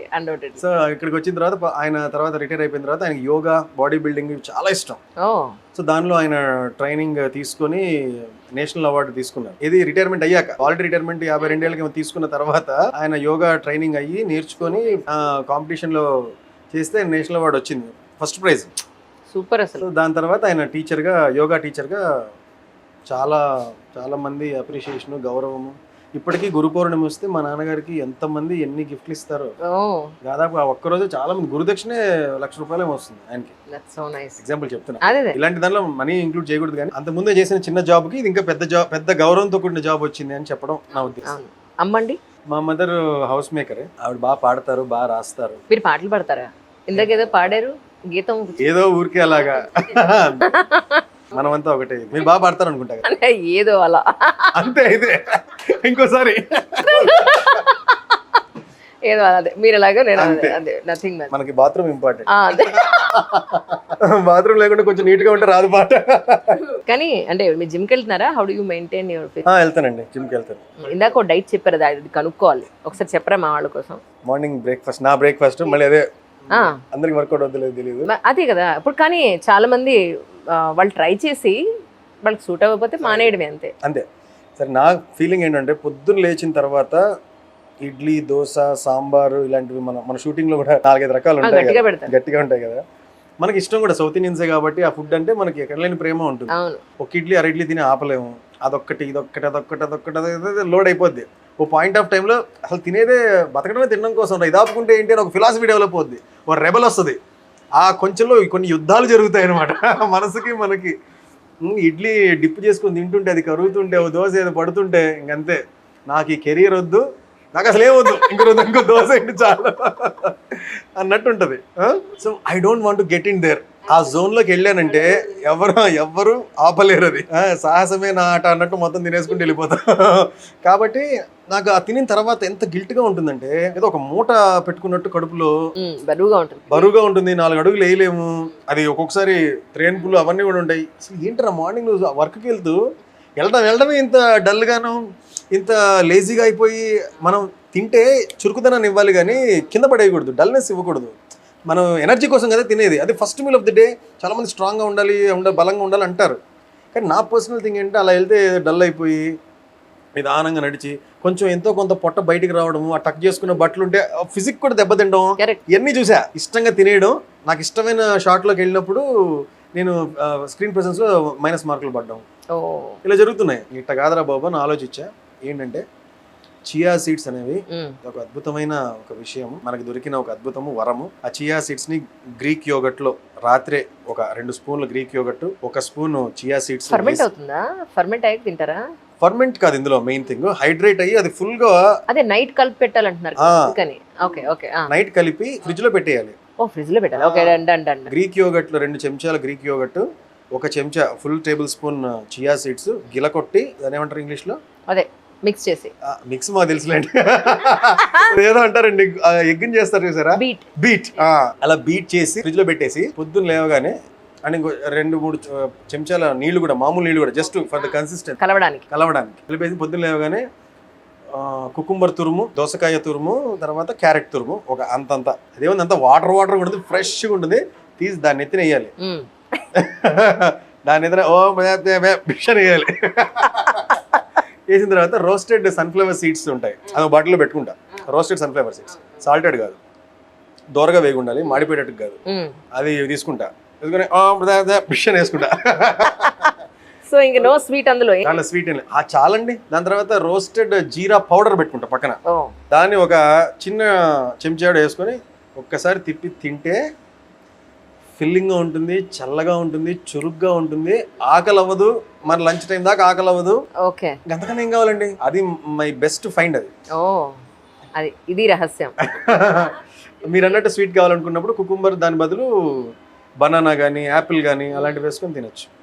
కొంతమంది స్వీట్ ఇష్టపడేవాళ్ళు, స్వీట్ అంటే అంత ఇష్టం. నేను అనుకున్నాను అందులో ఏదైనా మీరు ఖర్జూరం లాంటిది ఏమైనా వేస్తారేమో. లేదు, నాకు ఇదే హాయిగా ఉంటుంది. తీయదనం తిన్నాను అనుకోండి, నాకు చాలాసేపు నోరు తీయగా ఉంటుంది. నోరు తీయగా ఉన్నంతసేపు నాకు గిల్టే, ఏదో తీయదు తిన్నాను నేను, ఏంటి అన్నట్టు ఉంటుంది. అందుకే షుగర్ ఎప్పుడు అసలు కాఫీలో తాగను, టీలో తాగను, దేనిలో తాగను. బిస్కెట్ తిన్నానంటే 1 గంట సేపు ఆ తీయదనం ఉంటుంది. చాలా మంది టీ కాఫీ తాగడానికి ముందు నీళ్ళు ఇస్తారు కదా, నేను టీ కాఫీ తాగా నీళ్ళు తాగుతాను విపరీతంగా, ఎందుకంటే ఆ తీయదనం పోవాలి అని. అదే ఆ ఫ్లేవర్ చిరాకు ఉంటుంది. కొన్ని స్వీట్స్ కూడా విపరీతంగా స్వీట్ వేస్తారు, అది తినలేము అసలు. కరెక్ట్. ఇప్పుడు అకేషనల్ గా ఎక్కువ రోజులు స్వీట్ మానేస్తే కల్లోకి వస్తుంది అనమాట, ఏదో తింటున్నట్టు. బాడీకి అవసరం అని నేను తెలుసుకొని ఇల్లో 2 బిస్కెట్లు ఏదో తింటా, అక్కడితో కల్లోకి వస్తుంటాయి. ఒక్కోసారి అంతేనండి, మీకు ఎక్కువ రోజులు గ్యాప్ ఇచ్చారనుకోండి కల్లోకి వస్తుంది, ఏ విషయమైనా.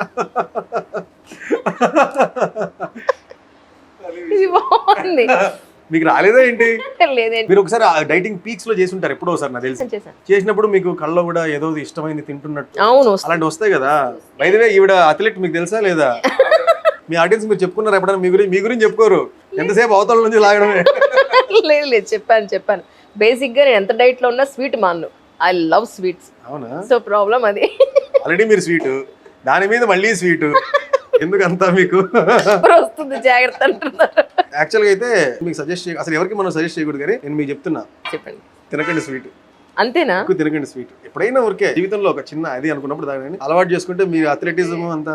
అవును, అని చాలాసార్లు అనుకుంటా, మీరు ఇంటర్వ్యూస్లో మిమ్మల్ని చూసినప్పుడు మీరు ఎంతో బ్రైట్గా నవ్వుతూ చక్కగా ఇవిడేంటి ఇంత బాగున్నారు అని అనిపిస్తుంది నాకు. అది అలా మెయింటైన్ చేయండి. ఇప్పటికీ జిమ్ అనలేదు, that is only the thing. Super. Trainer ఉన్నారా మీకు? మా అడిగి చాలా బాగా చెప్తారండి. ఏ జిమ్కి వెళ్తారు? ఇంతకుముందు 360 అని ఉండేది అవును, మన క్రోమా పైన. వాళ్ళు అక్కడ తీసేసి కొంచెం బ్యాక్ సైడ్ ఇండిపెండెంట్ వాళ్ళ హౌస్లో పెట్టారు. మన ఫిల్మ్ ఇండస్ట్రీలో ఒక 40% పీపుల్ అక్కడే. అవునా? చాలా ప్రైవసీ ఉంటుంది. ఒకళ్ళతో ఒకళ్ళు సొల్లు కబుర్లు కొట్టుకోవడాలు ఏమీ ఉండవు. ఎవరి పని వాళ్ళు చేసుకుని ప్రశాంతంగా వెళ్ళిపోతారు, హాయిగా ఉంటుంది. జనరల్ జిమ్లో ఎలా ఉంటుందంటే మనల్ని అబ్జర్వ్ చేస్తూ ఉంటారు.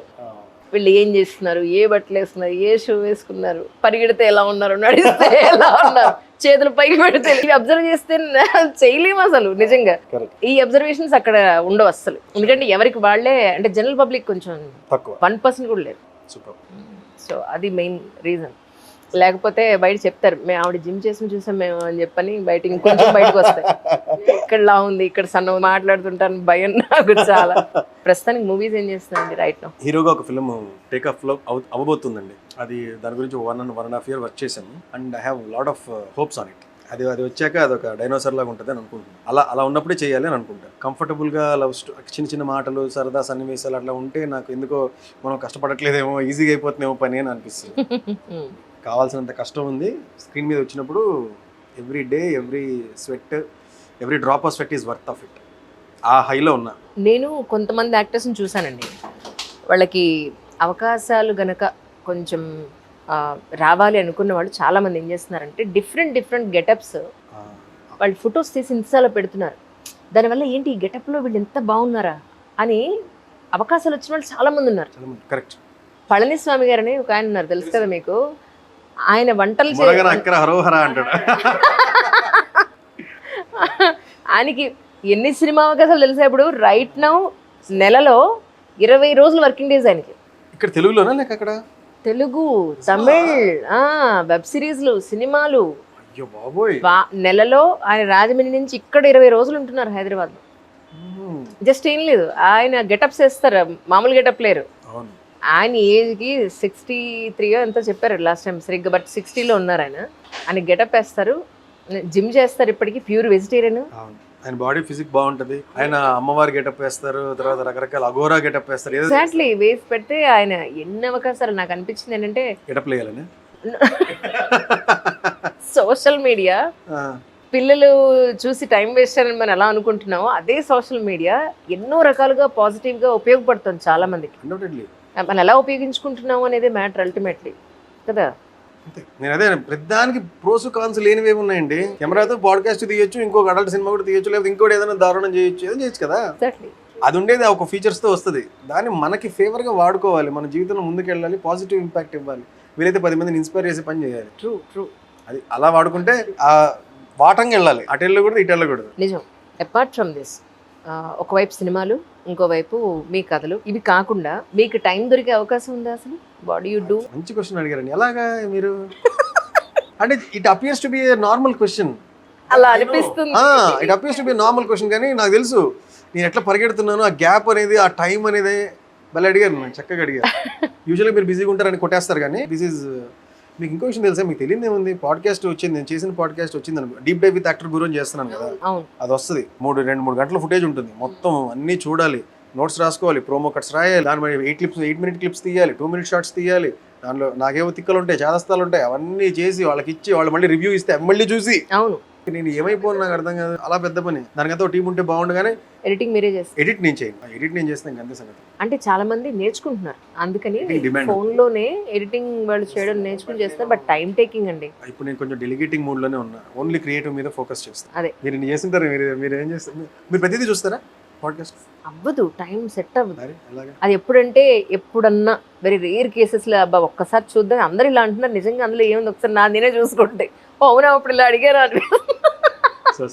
సో తెలీదు అసలు, వన్స్ అయిపోయిన తర్వాత చాలా ఇంటర్వ్యూలు అలాగే అవుతూ ఉంటాయి. సో చూడడానికి అవ్వదు. సో దీనికి మీకు చాలా టైం టేక్. క్వశ్చన్ అప్రిషియేట్ చేసా కానీ ఆన్సర్ చెప్పలేదు కదా. అదే కొంచెం ఇలా బిజీగా ఉన్నాను. నాకు గ్యాప్లో ఇష్టమైన విషయాలు పుస్తకాలు చదవటం నాకు చాలా ఇష్టమైన విషయం. పుస్తకం రాయడం కూడా ఈ మధ్య ఇష్టమైంది. ఒక పుస్తకం రాస్తున్నాను, ఇక్కడ చెప్పలే, మొదటిసారి ఆల్మోస్ట్ అయిపోవచ్చింది. ఈ డిసెంబర్కి రిలీజ్ అనుకుంటున్నాను. దేని మీద రాశారు అంటే చెప్పచ్చలేదు, మీ ఇష్టం. ఓకే, ఎందుకంటే ముందు లీక్ చేయడం ఎందుకు అని అనుకుంటే డిఫరెంట్ క్యారెక్టరైజేషన్ మీద నడిచే ఒక లవ్ స్టోరీ లాంటి. ఓ, క్యారెక్టరైజేషన్ బేస్డ్ ఒక లవ్ స్టోరీ. అయితే కమింగ్ డేస్ లో ఒక రైటర్, ఒక డైరెక్టర్ కూడా బయటకు వస్తాడని నాకు అనిపిస్తుంది. కమింగ్ డేస్ ఏం చెప్పగలుగుతాం ఒక 10 ఏళ్ల తర్వాత. మన పిచ్చి ఎటు తీసుకెళ్తుందో మనకే తెలియదు. అవును, చాలా మంది మేకప్ మ్యాన్ గా వచ్చి ప్రొడ్యూసర్లు అయిన వాళ్ళు ఉన్నారు, ప్రొడ్యూసర్లుగా వచ్చి యాక్టర్లు అయిన వాళ్ళు ఉన్నారు, విలన్ గా వచ్చి డైరెక్టర్ అయిన వాళ్ళు ఉన్నారు, రకరకాలు తీసుకెళ్తుంది. ఈ ప్రొడ్యూసర్ లైన్ వాళ్ళు ఉన్నారు, డైరెక్టర్. మీరు జర్నలిస్ట్ గా వచ్చి మీరు యాక్టర్ అవ్వలేదు అది చెప్పరు, వాళ్ళు ఎక్కడికో తీసుకెళ్ళాలనుకుంటారు సార్. నేను ఇంత సార్. సో అట్లా అదే బుక్ మీద పని చేస్తున్నా. నాకు ఎక్కువ టైం ఉంటే బాగా చదువుకొని నోట్స్ రాసుకొని, నాకు బుక్ చదివేటప్పుడు ఎలా ఉంటుందంటే 2 లైన్లు చదివాను అనుకోండి, ఇంకంతే 3వ లైన్కి వెళ్ళడానికి 3 రోజులు పడుతుంది. అదేంటి అంటే ఆ 2 లైన్ల మీద ఆలోచిస్తారా? ఆ 2 లైన్లు చెబుతా, చదివి దీన్ని ఇలా పెట్టుకుని చెప్పి నాకు నేను ఏదో వల్ల వేసుకుంటూ ఉంటా, రిహార్సల్ చేసుకుంటూ ఉంటా. దాన్ని దీన్ని చెప్దామా, దాన్ని పెడదామా, దీన్ని కలిపితే ఈ ఎఫెక్ట్ ఎలా వస్తుంది, ఈ మంచి మాట ఎలా పుడుతుంది, అలా ఆలోచించి నేను అలిసిపోతా. అరే ఏం చేశాను అని చెప్పి చూసి అమ్మో ఇంకా సెకండ్ పేరాలో అప్పుడు మళ్ళీ చెబుతా. అలాగే 3 పేజీలు తిప్పాలంటే నాకు ఒక 3-4 సెషన్లు పడుతుంది. ఒక బుక్ కంప్లీట్ చేశాను నేనంటే నాకు అది పెద్ద విజయం. అలా ఉంటుంది. ఆ జర్నీ ఎంజాయ్ చేయాలనుకుంటా. ఇంకా రాసేటప్పుడు అది వేరే జోన్. కానీ అంటే ఎలాంటి జోనర్లో ఉన్న పుస్తకాలు ఎక్కువ చదువుతారు? సెల్ఫ్ హెల్ప్ ఎక్కువ, ఫిక్షన్ బాగా తక్కువ. సెల్ఫ్ హెల్ప్ ఎక్కువ. ఎందుకంటే ఇండస్ట్రీకి వచ్చి చెప్పాను కదా, బర్న్ ద బోట్స్ అని నా టైట్గా ఇలా లాగి ఇలా పెట్టుకునే ఉండండి. నేను ఒక్కరైతే ఒక్క మాట ఎక్స్ట్రా మాట్లాడితే నేను డివేట్ అయిపోతానేమో. ఒక్క రాంగ్ మెసేజ్ నా ఫోన్లోకి వచ్చింది అంటే ఎందుకు వచ్చింది ఈ ఫోన్లోకి నాకు మెసేజ్, నేను ఏం తప్పు చేశాను, 1 గంట ఆలోచించి రిపీట్ చేయకూడదు దీన్ని అనుకుని అలా అంతా లాగి డబ్బింగ్కి వెళ్ళానంటే మొత్తం కూలిపోద్దామో నేను తప్పు చెప్తే అన్నట్టు, ఫస్ట్ టేకే చెప్పాలి అన్నట్టు అలాగా టైట్గా ఉండేది. ఎంజాయ్ చేసేవాడిని కాదు లైఫ్ని ఎంజాయ్ చేసేవాడిని కాదు. ఇట్లా సిన్సియారిటీ, సీరియస్నెస్ ఎక్కువ అలా ఉండేవాడిని. సో అలా ఉండేటప్పుడు నేను మిస్ కాకూడదు అంటే నేను ఏం తప్పులు చేయకూడదు, నేను ఏం ఎలాంటి క్యారెక్టర్ డెవలప్ చేసుకోవాలి, సెల్ఫ్ హెల్ప్ బుక్స్ ఎక్కువ చదవడం మొదలైంది. అలాగే నేను నేర్చుకుని వెళ్ళడం ముందు జరిగింది. సో సెల్ఫ్ హెల్ప్ కాకుండా ఫిక్షన్ చదివే అంత ఇంట్రెస్ట్ నాకు లేదని. వీరేంద్రనాథ్ గారిది అలా 2 పుస్తకాలు చదువుంటాను తప్ప ఎక్కువ సెల్ఫ్ హెల్ప్. కానీ ఈ స్టోరీస్ సరే, సినిమాలు సరే, నిజానికి ఒక అబ్బాయికి ఒక్కొక్క స్టేజ్లో, ఈవెన్ అమ్మాయికి కూడా చిన్నప్పుడు అంటే పేరెంట్స్ కేర్ ఉంటుంది, లేదంటే తండ్రి ఇన్ఫ్లుయెన్స్ ఎక్కువ ఉంటుంది, ఫ్రెండ్స్ ఇన్ఫ్లుయెన్స్ ఎక్కువ ఉంటుంది. ఇవన్నీ స్టేజ్ వైజ్ మనం చూసుకుంటే అమ్మాయిల సంగతి మాకు తెలిసి వదిలేసేయండి. సో అబ్బాయిల సంగతి చెప్పండి. అబ్బాయిలు యాక్చువల్లీ ఏం ఆలోచిస్తారు జనరల్గా? డబ్బు గురించి కానీ, ప్రొఫెషన్ గురించి కానీ, అమ్మాయి గురించి కానీ, వాళ్ళకి ఏం కావాలి అసలు యాక్చువల్గా అంటే ఏం చెప్తారు? అంటే కాలేజ్ డేస్ దగ్గర నుంచి చాలా పెద్ద క్వశ్చన్. నేను ఒకసారి ఒక ఆవిడని అడిగాను, ఏమండి అసలు విమెన్కి అసలు ఏం కావాలండి? ఎవడు తెలుసా ఆవిడ ఎంత బాగా చెప్పిందంటే, ఎవరు అడుగుతారని ఎదురు చూస్తున్నాను నేను. ఆవిడ చెప్పింది, చిన్నప్పుడు అబ్బాయి అమ్మాయి అని తేడా లేకుండా బొమ్మలు, బట్టలు, కావాల్సిన ఫుడ్, బయట తిరగడాలు, గిఫ్ట్లు ఇవన్నీ ఓకే. కానీ టీనేజ్కి వచ్చిన తర్వాత అమ్మాయికి పెళ్ళి అనే ఒక స్టేజ్ వచ్చిన తర్వాత మంచి హస్బెండ్ అనేది ఖచ్చితంగా ఉండాలి. లేకపోతే అమ్మాయి లైఫ్ ఒక పెద్ద టర్న్ తీసుకుని అటు మంచి వైపన్నా పోవచ్చు, చెడు వైపన్నా పోవచ్చు అని మొదలుపెట్టి, ఆ తర్వాత పిల్లల స్టేజ్ గురించి కూడా మాట్లాడి, ఆ తర్వాత రిటైర్మెంట్ స్టేజ్ గురించి కూడా మాట్లాడి, అందరూ ఉండి అందరూ చూస్తే ఒక లైఫ్, అందరూ ఉన్నా చూడకపోతే ఇంకొక లైఫ్, ఎవరూ లేకపోతే ఇంకొక లైఫ్ అని డీటెయిల్డ్గా భలే చెప్పిందండి. ఆ తర్వాత నాకు అనిపించింది అబ్బాయి గురించి ఎవరన్నా అడగాలి, మీరు దొరికారు నాకు. అంటే అంత డీటెయిల్గా తీసేసి లేకపోవచ్చు కానీ మేబీ ఐ థింక్ మీకు ఒక 60 ఏళ్ళు వచ్చాక చెప్పగలుగుతారేమో. ఇప్పుడు చాలా పెద్దవిడ నేను కూడా ఆలోచిస్తాను. యూజువల్గా ఏంటంటే నేను ఎప్పుడు వర్క్ సెల్ఫ్ సెంటర్డ్గా ఆలోచించి వర్క్ మీద వెళ్ళటం, అలా దానివల్ల లైఫ్ మీద ఎక్కువ అంత చూడలేదు. అంటే నాకు ఆల్రెడీ నా లైఫ్ గురించి తెలుసు అన్నట్టుగా వెళ్ళాను. కానీ అబ్బాయి మైండ్ సెట్ ఎలా ఉంటుంది అంటే ఓవరాల్గా ఒక ఎక్స్ట్రాక్ట్ చేస్తే హీజ్ ఎ ప్రొవైడర్ అనిపిస్తుంది. ఇవ్వడమే పరమావధి. అంటే ఫ్యామిలీకి, అమ్మకి, నాన్నకి, భార్యకి, గర్ల్ ఫ్రెండ్కి. ఇప్పుడు నాకు చాలా డబ్బులు 5 లక్షలు వచ్చాయి అనుకోండి, నేను మొన్న ఆలోచించుకున్నా నా ఖర్చులు ఏంటి అని. ఏం లేవు నాకంటూ, నేను కొనుక్కునేదంటే ఏది లేదు. నా కార్కి డీజిల్ తప్ప నాకు వేరే అవకాశమే లేదు. ఫర్ సపోజ్ మహా అయితే బట్టలు మ్యాక్స్ టు మ్యాక్స్ పనికి, అది పని వల్ల బట్టలు అదే అదర్వైజ్ లేకపోతే ఉన్న వాటితో నడిచిపోతుంది. మైండ్లోకి రాదు. ఇంకా వాళ్ళకి ఇద్దాం వీళ్ళకి వేస్తాం, పాపం నా ఫ్రెండ్ కూడా ఒకటి ఇబ్బంది పడుతాడు, వానికి ఏం చేద్దాం వీడికి ఏం చేద్దాం, వస్తే ఇవ్వడం అనేటట్టే ఉంటుంది తప్ప అరే ఇస్తున్నాం అని కూడా తెలియదు. చాలా మంది నేను అబ్జర్వ్ చేశాను. ఆ సాక్రిఫైస్ అనేది మరి అంటే ఎస్పెషల్లీ ఫ్యామిలీ వరకే నేను అంటుంది. ఫ్యామిలీ వరకు సంపాదించి ఇవ్వడము, లేక ఫిజికల్ గా వర్క్ చేసి ఇవ్వడము, ఇలాంటివి ఎక్కువ ఉంటాయి అబ్బాయిలకి బై నేచర్ అని అనిపిస్తుంది. అంటే దీనికి ఒక కండిషనింగ్, పాత నుంచి మగవాడు అంటే సంపాదించాలి, మగవాడికి ఉద్యోగమే పురుష లక్షణము, అలాంటి బ్యాక్గ్రౌండ్ నుంచి వచ్చాం కదా. సో బేసిక్ గా 80/20 ఉండి అలా తయారైపోయాం. నేనైతే అలా ఉన్నా. నేను ఆలోచించుకుంటే నాకంటూ నేను ఏం ఖర్చు పెట్టుకున్నా అంటే, ఎప్పుడైనా వర్క్ కి మధ్య మీటింగ్ మధ్య ఒక రెస్టారెంట్కి వెళ్తే ₹1000 ఖర్చు పడతాను, అవి తప్ప వేరే ఖర్చు లేవు. గుడ్ బాయ్ అండి. ఇప్పుడు ఇంతకీ అమ్మకి ఇస్తున్నారా నాన్నకి ఇస్తున్నారా మీ డబ్బులని తీసుకొచ్చి? మంచి క్వశ్చన్. అమ్మకి ఇస్తే నాన్నకి చెప్తా, నాన్నకి ఇస్తే అమ్మకి చెప్పను. ఎందుకంటే నాకు మా నాన్నకు ఒప్పందం ఉంటుంది అనమాట. ఇస్తే ఇచ్చావు కానీ అమ్మకి మాత్రం చెప్పకుండా. ఎందుకంటే మా నాన్న మొత్తం ఆల్ ఎర్నింగ్స్ తనకే ఇస్తారు. మా మదర్ ఆవిడే హోమ్ మినిస్టర్, అంతేగా, డౌటే లేదు. సో ఈయనకి ఏదైనా తెలియని కొన్ని అప్పులు, కొన్ని మాటలు ఇవ్వడాలు ఇవన్నీ చేస్తుంటారు. ఏదో గుడికి వెళ్తారు, ఈయన్ని కొంచెం గౌరవించి డొనేషన్ ఏదైనా ఇవ్వండి అని అడిగితే 5000 రాసుకోండి అంటారు. పక్కొచ్చి 5000 అన్నాను, మరి ఇప్పుడు ఎలాగా అన్నట్టుంటుంది. మా అమ్మకి చెప్పారనుకోండి, వాళ్ళ మధ్య మినీ సైజ్ వార్ ఒకటి జరుగుతుంది. ఖర్చులు ఇన్ని పెట్టుకుని 5000 ఎందుకు ఒప్పుకున్నావు అనేది. సో అలాంటివి నేను కేటర్ చేస్తూ ఉంటాను. ఒక ఆయన ఇన్స్పైరింగ్ గా అనిపించిన వాళ్ళకి ఒక గిఫ్ట్ ఏదైనా ఇవ్వాలని ఆయన కొని ఇవ్వడాలు అవి చేస్తుంటారు. అలాంటి వల్ల మైనస్ లోకి వెళ్ళిపోతారు, ఏం చేయాలి తెలియదు. అమ్మని అడిగితే తిడుతుంది. అలాంటి టైంలో నేను వస్తాను అనమాట. కానీ చాలా చక్కటి ఫ్యామిలీ బ్యాక్గ్రౌండ్ అండి, నిజంగా నిజంగా. అయితే ఏకైక సంతానం మీరు. అవును, మీరు అన్నదన్నట్టే, ఇంకా అసలు ఛాన్స్ లేదుగా. ఇవ్వండి నో కాదు కూడదు అనే అవకాశమే లేదు. ఇక కొంత లేదనే చెప్పొచ్చు. అంటే కొంచెం ప్యాంపర్డ్ కిడ్ ఫస్ట్ నుంచి. దాని తర్వాత నేను ఎప్పుడు కూడా ఒక్కడనే ఉన్నానే, ఇంట్రోవర్ట్ అయిపోతానేమో, లేకపోతే మా ఇంట్లో కానీ ఎప్పుడు లేదు. ఒక్కడే ఉన్నావు కదా ఎలాగ మరి అంటే, ఒక్కడే ఉండడం వల్ల నాకు బాగా మాటలు మా అమ్మతో ఎక్కువ స్పెండ్ చేయడం, మా నాన్నగారితో ఎక్కువ స్పెండ్ చేయడం, నేర్చుకోవడం మంచి మాటలు వాళ్ళతో, అది బాగా నాకు ఎంజాయ్డ్. ఎప్పుడు ఒక్కడే అనే ఫీలింగే రాలేదు. ఇప్పుడు మీరంతా కలిసి ఉంటున్నారండి ఇప్పుడు? నేను హైదరాబాద్ లో ఉంటే, అమ్మ నాన్న అనంతపురం. అక్కడ ఉంటున్నారా? ఐ థాట్ మీరు ఇక్కడ తీసుకొచ్చారేమో. తీసుకురావాలి. మా నాన్నకి అక్కడ ఫ్రెండ్ సర్కిల్ ఎక్కువ, ఆయనకి అక్కడ గౌరవము, ఆ తర్వాత గుర్తింపు, నాన్న వల్ల ఉపయోగం ఉన్నవాళ్ళు చాలా మంది అక్కడ ఉండడంతో ఆ వార్ జరుగుతుంది. నేను ఎప్పుడైనా హైదరాబాద్ వెళ్దాం ఒక రోజున. అవునా? సో స్వీట్, రండి, తప్పకుండా రండి. గురుచరణ్ గారి బలగం బలగం ఎవరు అనేది మేము చూపిస్తాను, తప్పకుండా రండి. మా ఇంట్లో ఫుల్ చెట్లు ఉంటాయి. చెట్ల మధ్యలో వెళ్తే మీరు కనపడరు. మా మదర్కి అంత ఇష్టం చెట్ల మధ్యలో ఇల్లు ఉంటుంది. అంటే నిజంగానే కొత్త ప్రోగ్రామ్ ఒకటి పెట్టాను. అవునా? సో నిజానికి ఇప్పుడు ఈ రోజున ఈ స్థాయిలో ఉన్నారు అని అంటే మీ ఒక్క ఎఫర్ట్ కాదు కదా. కాళ్ళు అందట్లేదు కానీ ఎంత మంచి మాట తెలుసా.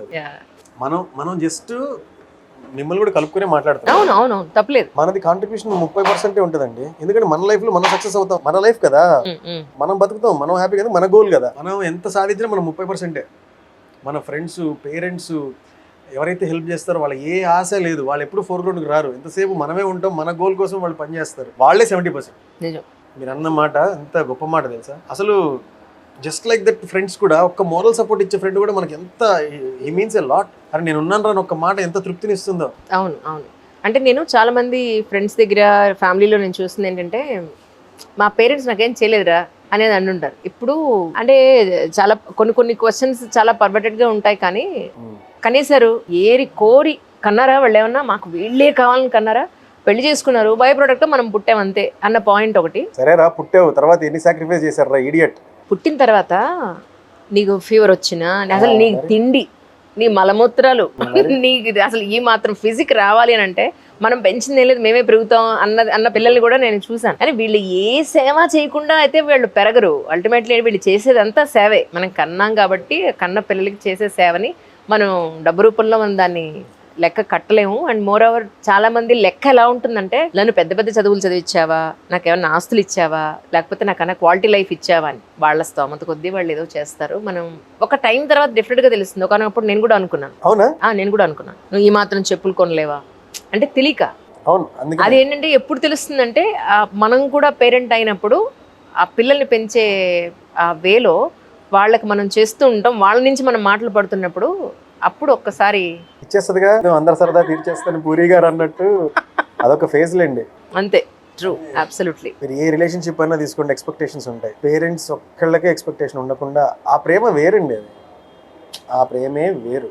అలాంటి ప్రేమ ఇంకొకటి ఉండదు. కరెక్ట్. భార్య నుంచి ఎక్స్పెక్టేషన్, భర్త ఎక్స్పెక్టేషన్, చెల్లెలు, సిబ్లింగ్స్, ఫ్రెండ్స్ అందరి నుంచి అరే నేను చేసే కదరా అనేటట్టే ఉంటుంది. కానీ ఎంతో కొంత 1% అయినా పేరెంట్స్ కి పరిగెత్తుకుంటూ వెళ్ళి హగ్ చేసుకోను ఏదైనా చేసినప్పుడు అరే వీడికి కూడా నేనంటే ఇష్టమా అని అమ్మ అప్పుడు గుర్తొస్తుంది మనం ఇలాంటి చూపించినప్పుడు. తప్ప ఆమె అసలు ఎక్స్పెక్ట్ చేయదు, నాన్న అయితే అసలు ఎక్స్పెక్ట్ చేయడు. ఆయన బిజీ ఎప్పుడు ఇవ్వడంలో ఉంటాడు. వాళ్ళకి ఒక ముద్దు పెట్టడము, ఒక కాళ్ళకి నమస్కారం చేయడం అప్పుడు గుర్తొస్తుంది, అరే నాకు కూడా గౌరవం ఇస్తారా, మాకు కూడా తిరిగి ప్రేమిస్తారా అని వస్తుంది. అది మన బాధ్యత. అంత వాళ్ళు ఎప్పుడు అరే మా అబ్బాయికి మేమంటే చాలా ఇష్టం అనే ఫీలింగ్లో ఉంచాలి వాళ్ళని. అంతేగాని మాకు కూడా విలువ ఉందా అనే ఫీలింగ్లో ఉంచామంటే మనమే ఫెయిల్యూర్, మనమే ఫెయిల్యూర్. True true. కానీ డెఫినెట్గా మన అనంతపూర్ వెళ్దాం, వాళ్ళ బలాన్ని బలగాన్ని వాళ్ళ ఇంటిని ఆ మొక్కలన్నీ చూద్దాం డెఫినెట్గా, అన్డౌటెడ్లీ. సో మీరు నాకు ప్రామిస్ చేశారు తీసుకెళ్తాను. వెళ్దాం తప్పకుండా అండి. మా అమ్మ చూస్తే ఇప్పుడే ఎప్పుడు అంటారు. ఇందాక మాకు ఒక కథ చెప్తానన్నారు. ఒక రాజు ఉన్నాడు. ఆ రాజు కత్తి యుద్ధం ఏదో ప్రాక్టీస్ చేస్తున్నాడు, అందులోనూ ఏదో ఎవరితోనో ఫైటింగ్లో ఏమవుద్దంటే ఆయనకి వేలు తెగిపోతుంది. వేలు తెగిపోతే కుయ్యముర్ర అనుకుంటూ ఏడుస్తూ అంటే బాధపడుతూ వేలు తెగిపోయింది. రాజు వేలు తెగడం అంటే తమాషా అని చాలా బాధపడుతుంటే పక్కన నుంచి ఇందాక మీరు అన్నట్టే మంత్రి ఏం జరిగినా మనం మంచికే అని అన్నాడు. తెలుసా కథ? ఆయన చెప్పరు, మీరే చెప్పండి. నాకు తెలిసిన ఒకరికి తెలిసిన వాళ్ళకే చెప్పాలంటే ఎంత చిరాకు ఉంటుంది. పర్లేదు అయితే వినండి, ఏం కాదు. మీకున్నంత నాలెడ్జ్ అందరికి ఉండద్దు. లేదు, నేను వింటాను, హ్యాపీగా వింటా. చెప్పండి. అంటే మీ కథ అంటే మోరల్ ఆఫ్ ది స్టోరీ ఒకటే అయినా కథ చెప్పే విధానం, నెరేషన్ ఉంటుంది కదా, దాన్ని చాలా బాగా చేస్తాను. Please sir. మరి అంటే తెలుసు అని ఎందుకు చెప్పాలి? నాకు తెలీదు, నేను ఒప్పుకుండా ఇప్పుడు నాకేం తెలియదు, మీరు చెప్పండి.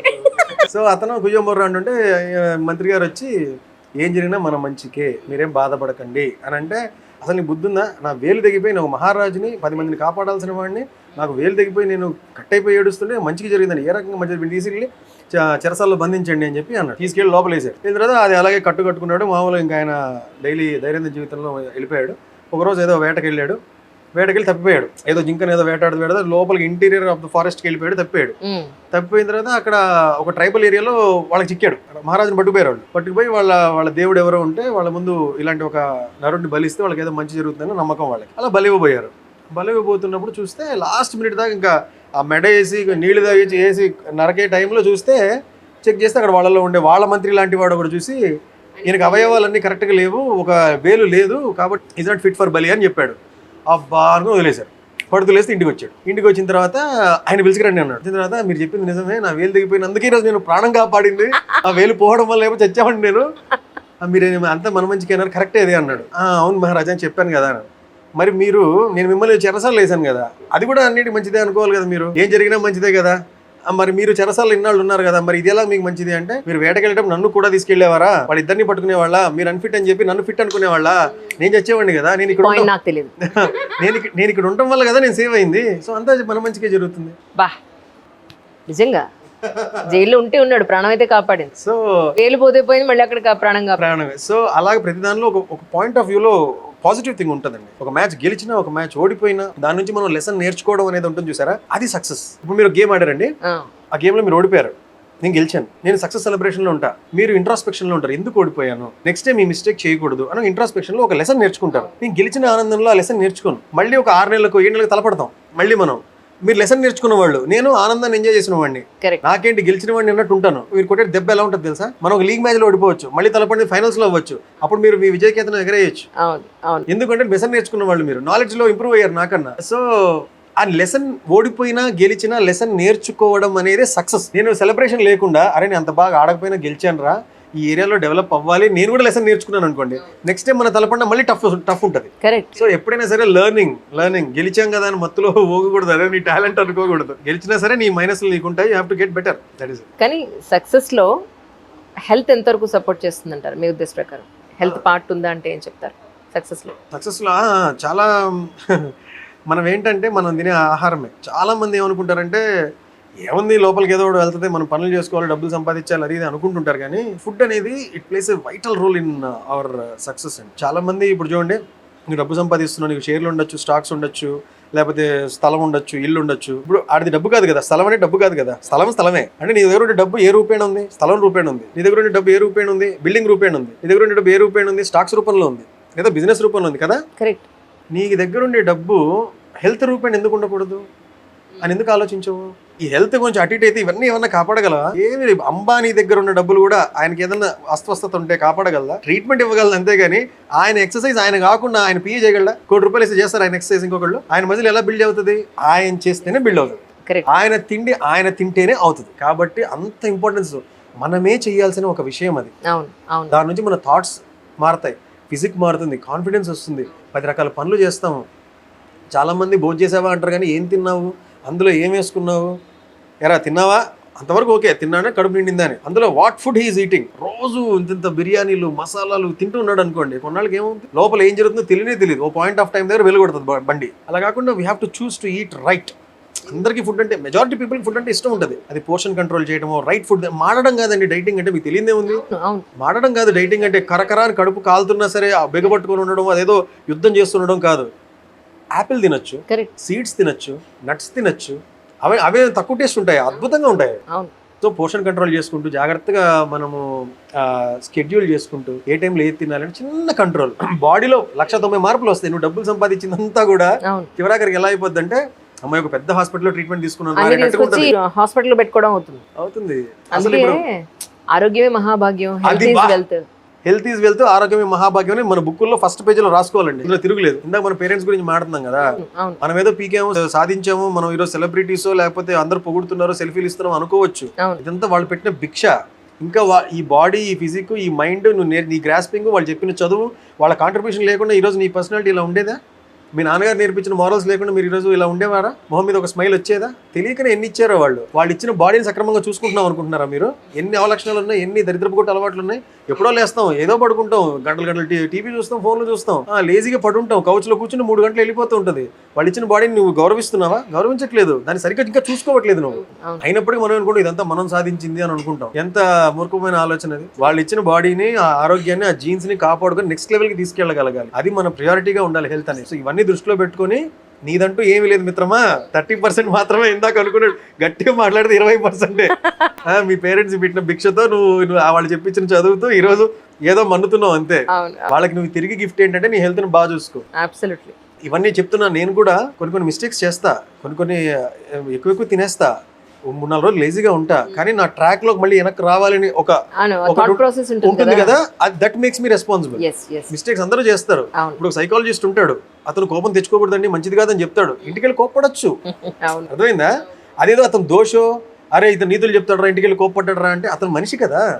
కోపం వచ్చినా సరే అతనికి తెలుసు, మళ్ళీ ఇది తప్పు చేస్తున్నాను, మళ్ళీ నేను రెక్టిఫై చేసుకోవాలి. అందరూ మనుషులు అండి. ఫస్ట్ ఆఫ్ ఆల్ చాలా మంది చాలా మంది ఏమంటే, నేను ఇప్పుడు బయట ఏదైనా ఉన్నాను, ఎక్కడైనా చూసారనుకో, ఇతను ఇన్ని నీతులు చెప్తాడు, ఏం చేస్తున్నాడు, ఇతను నీతులు చెప్తాడు, ఇతనేం చేస్తాడు, ఆ మాట అంటే చాలా ఎక్సైటింగ్ గా ఉంటారు అందరూ.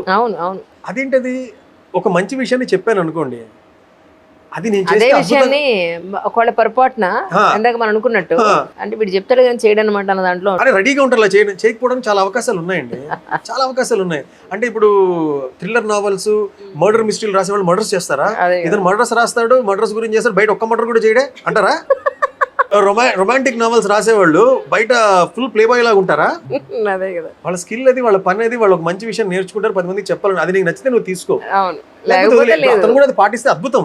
కానీ పాటించకపోయినంత మాత్రం అతను దోషం. మొన్నేదో వీడియో చూస్తుంటే కింద నేను కూడా 4 పెగలేసి ఇంతకన్నా బాగా మాట్లాడారు ఎవరు నిన్ను తగల. ఇది ఎక్కడ ఆలోచన?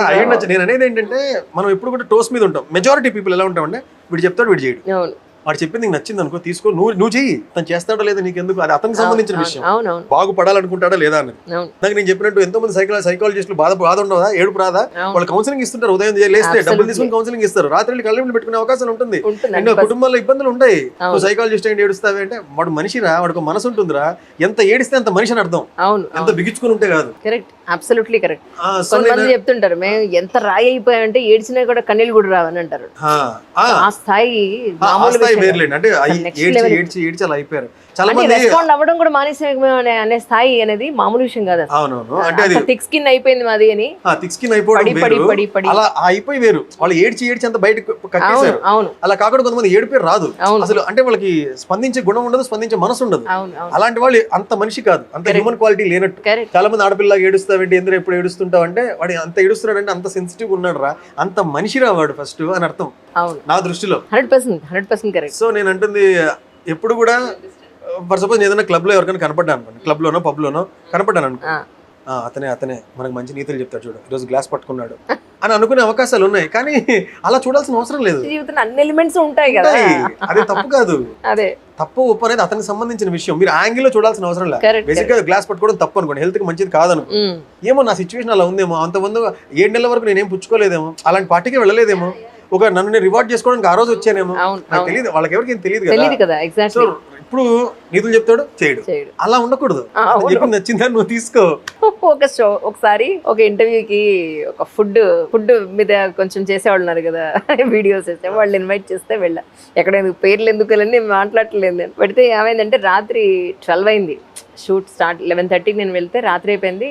ఫుల్ విస్తర వేసి వడ్డిస్తే నేను అన్నాను రాత్రి అయిపోయింది చెప్పలేం కదా వీడియోలో, ఇంత లేట్ అయింది ఇప్పుడు వీడియో చేస్తారంటే అన్నట్టు ఉంటుంది కదా. ఇంత తినలేనండి నేను, అన్ని తింటాను నేను, బట్ కొంచెం వేయండి. ఒకటి బేసిక్ గా వెజిటేరియన్, కాకపోతే నాకు బోన్ ప్రాబ్లం ఎప్పుడైతే వచ్చిందో, 2 పిల్లలు పుట్టిన తర్వాత బోన్ ప్రోటీన్లెస్ అయిపోయిందో, ప్రోటీన్ తీసుకోవడం మొదలు పెట్టిన తర్వాత I use to take medicine లాగా ఇంత నాన్ వెజ్ అలవాటు చేసుకోమనంటే చేసుకున్నాను. అప్పటి వరకు నాకు ఎగ్ కూడా అలవాట్లేదు. ఆయన పెడితే ఈవిడ వెజిటేరియన్ అంటది, ఫుడ్ తింటది అని కింద ఒకటి, అమ్మో ఇంత తినలేనండి అంటే, తినలేనప్పుడు ఎందుకు వచ్చావు మరి ఇక్కడికి, తినే వాళ్ళని పిలిపించండి అంటారు. అసలు వాళ్ళకి విషయం తెలియదు, నాకు డిన్నర్ అయిపోయింది అప్పటికే. అన్ని చెప్పుకోలేము, వాళ్ళకని తెలియాలనుకోవాల్సిన అవసరం లేదు. అదే కదా, ఒక్కొక్కరు ఒక్కొక్కలా ఉంటారు.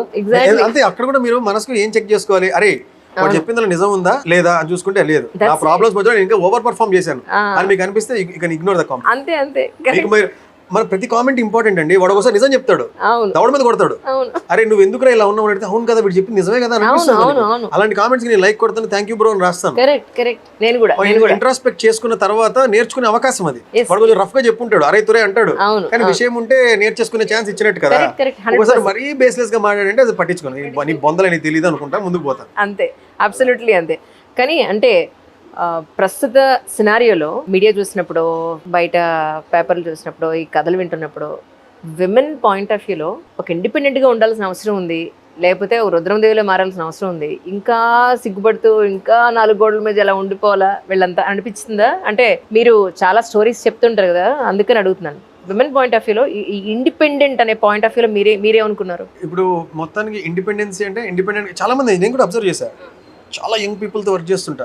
ముంబైకి వెళ్ళి యాడ్స్ లో వాళ్ళు పనిచేసినప్పుడు ఒక అమ్మాయి పెళ్లి ఏదో మాట్లాడితే, అమ్మాయి కూడా పెళ్ళొద్దు ఏమొద్దు నేను ఇండిపెండెంట్ గా ఉన్నాను అని మాట్లాడడం చాలా చోట్ల విన్నా. ఇండిపెండెంట్ అనే పదం మీద కీవర్డ్ అది.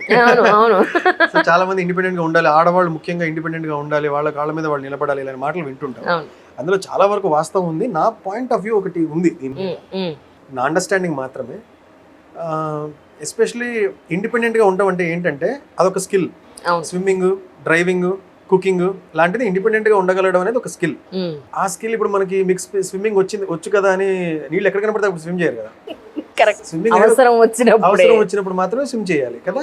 ఇండిపెండెంట్ గా ఉండడం అనేది ఒక మైండ్ సెట్, ఒక యాటిట్యూడ్. 10 మంది లేకపోయినా ఒంటరిగా నువ్వు అరే ఐఎమ్ దిస్, నాకు ఎవరు అవసరం లేకపోయినా నేను ముందుకు వెళ్ళగలను అనేది అదొక మైండ్ సెట్ కదా. ఇప్పుడు భార్యాభర్తల మధ్య నేను ఇండిపెండెంట్, నువ్వు సంపాదిస్తే నేను సంపాదిస్తున్నా, నేను సంపాదిస్తే నువ్వు ఎవరికైనా అబ్బాయి కానీ అమ్మాయి కానీ ఇదంతా ఇండిపెండెంట్ గా నాకు ఉన్నాయి అని ఫీలింగ్ వల్ల ఏమవుతుందంటే అది మనకి ఫెచ్చింగ్ గా ఉండాలి. ఇండిపెండెన్స్ ఏ మైండ్ సెట్ అన్నా మనకి బెనిఫిట్ చేయాలి కానీ దూరం చేయకూడదు కదా. నేను అనుకోవడం ఏంటంటే స్పౌస్, పార్ట్నర్స్, లైఫ్ పార్ట్నర్స్ కానీ ఎవరైనా సరే ఒకళ్ళ మీద ఒకళ్ళు విపరీతంగా డిపెండెంట్ గా ఉండాలి అని నేను అనుకుంటాను. అసలు ఇండిపెండెన్స్ ఉండకూడదు, పిచ్చిగా డిపెండ్ అవ్వాలి. ఈవిడ లేకపోతే ఆయన కాలు కదకూడదు, ఆయన లేకపోతే ఈవిడ ఇంతవరకు ఎక్కడ కదా. అసలు పొద్దున్న లేస్తే అయ్యో ఆమె లేకపోతే నా వల్ల కావట్లేదు, ప్రతి 3 పనులకు ఒక ఆమెను అడగాల్సి వస్తుందని ఈయన.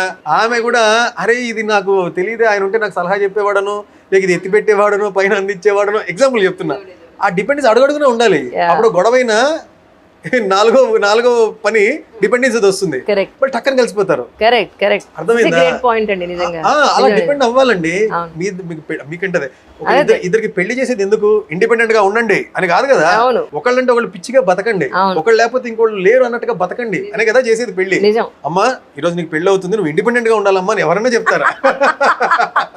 ఒకరి మీద ఒకరు ఆధారపడ్డా పడ్డానికి ఆధారపడకుండా ఇప్పుడు వీళ్ళిద్దరు కెమెరామెన్ ఉన్నారు, వాళ్ళు ఆధారపడకుండా వచ్చారా? మనం వాళ్ళ మీద ఆధారపడలేమా? వాళ్ళు ఈ పని మీద ఆధారపడలేరా? నేను మీ మీద ఆధారపడలేనా? అసలు హోల్ జగత్తే ఆధారపడి ఉండేనండి, డిపెండెన్సీ మీద డిజైన్ అయిన సృష్టిది. Great point. అసలు టోటల్ ఇంటర్వ్యూలో అత్యద్భుతమైన పాయింట్ ఉందంటే new point, absolutely new point ఇది. నాకైతే అలా ఉండాలనిపిస్తుంది. ఇప్పుడు next phase of the discussion ఏంటంటే, ఆయనకి ఏదో అయ్యింది, సరే వీళ్ళకి కుదరలేదు, విడిపోవాల్సి వచ్చింది. అప్పుడు ఇండిపెండెంట్, అప్పుడు స్విమ్ చేయి, ఎందుకంటే నీకు స్విమ్మింగ్ వచ్చు కదా, నీళ్ళలో పడ్డావు, స్విమ్ చేసి షోర్ మీదకి రా, అప్పుడు ఆ స్కిల్ వాడు. అలా మనకు ఆ ఎబిలిటీ ఉండాలి, కానీ ఎబిలిటీ ఉంది కదా అని చెప్పి మనకు బాణాలు వేయడం వచ్చు కదా అని కనపడ వాళ్ళ మీద బాణాలు వేసుకుంటూ వెళ్తాము. అలాంటి సిచ్యువేషన్ వచ్చినప్పుడు నువ్వు ఇండిపెండెంట్ గా నువ్వు ఆదిపరా శక్తి లాగో లేకపోతే ఇంకొకటి లాగో అవతరించు, దాన్ని నువ్వు మైండ్ లో బ్యాక్ ఆఫ్ ద మైండ్ ఎక్కడో పెట్టుకో, అది ఆటోమేటిక్ గా వస్తుంది. అబ్సల్యూట్లీ ఆ ధైర్యం అది వచ్చేస్తుంది. అంతేగాని ప్రతి ఒక్కళ్ళు అదే ఇండిపెండెంట్ ప్రతిరోజు అది చెప్పుకుంటుంటే ఇంకెందుకు? అదేదో యుఎస్ లోనే ఎక్కడో అంట, పెళ్లికి ముందు ఒకవేళ మీకు డివోర్స్ అయితే ఎవరెవరికి ఎంత ముందుగానే రాసుకోండి అని ఏదో ఉంటుందంట. అది ఎంత అన్ఎమోషనల్ థింగ్. రేపు నుంచి కలిసి బతకాల్సిన వాళ్ళు కలవకుంటే ఏంటి అని చెప్పి అగ్రిమెంట్ రాసుకుంటే అది ఎంత బిజినెస్ డీల్ అది. అక్కడ మనసు ఎక్కడ ఉంది? పెళ్లిళ్ళు అన్ని బిజినెస్ డీల్స్ లోనే అయిపోయాయి. ఇప్పుడు రాసుకున్న దగ్గర నుంచి రేపు గొడవ అయితే నాకు ఇంత వస్తుంది, వాడికి అంత వస్తుంది, బ్యాంక్ అకౌంట్లోని అతను ట్రాన్స్ఫర్ చేస్తే నాకు ఇంత వస్తుంది, ముందుగానే ఏం కండిషన్ చేసి పంపిస్తున్నారు వాళ్ళని ఇద్దరిని ఒక జీవితంలోకి. అవును, అలా కాదు కదా. ఒకవేళ విడిపోవాల్సి వచ్చింది, అన్ఫార్చునేట్ థింగ్, విడిపోండి, తర్వాత హాయిగా ఎవరికి వాళ్ళు బతకండి అన్నట్టుగా. అన్ఫార్చునేట్ థింగ్స్ ని మనం ముందుగానే డీల్ చేయాలనుకుని ఇదేమన్నా ఇన్సూరెన్స్? అలా కాదు కదా. పాయింట్ బ్లాంక్ లో సంసారం చేయించలేం కదా. Correct correct. సో ఒకళ్ళంటే ఒకళ్ళు పిచ్చిగా ఉండాలి, ప్రేమగా ఉండాలి. ఒకవేళ ఇండిపెండెంట్ గా ఉండాల్సిన పరిస్థితి వస్తే అక్కడ నిలబడి చూపించాలి, అప్పుడు మనం బయటికి తీయాలి స్కిల్. అంతేగాని అడుగున నా డబ్బులు నావి, నీ డబ్బులు నీవి, నా స్పేస్ నాది, నీ స్పేస్ నీది అనుకుంటే ఎక్కడికి ఎందుకు ఇంకా పెళ్లి చేసుకో. నిజం నిజం, 100% కరెక్ట్. అది నేను అర్థం చేసుకున్న విషయం. Wonderful point. నచ్చిందా మీకు? ఇంత గుడ్ బై పాయింట్ అడగద్దాను. సరే సరే, ఇప్పుడు చెప్పన్నారు కాబట్టి నేను అడగలేండి.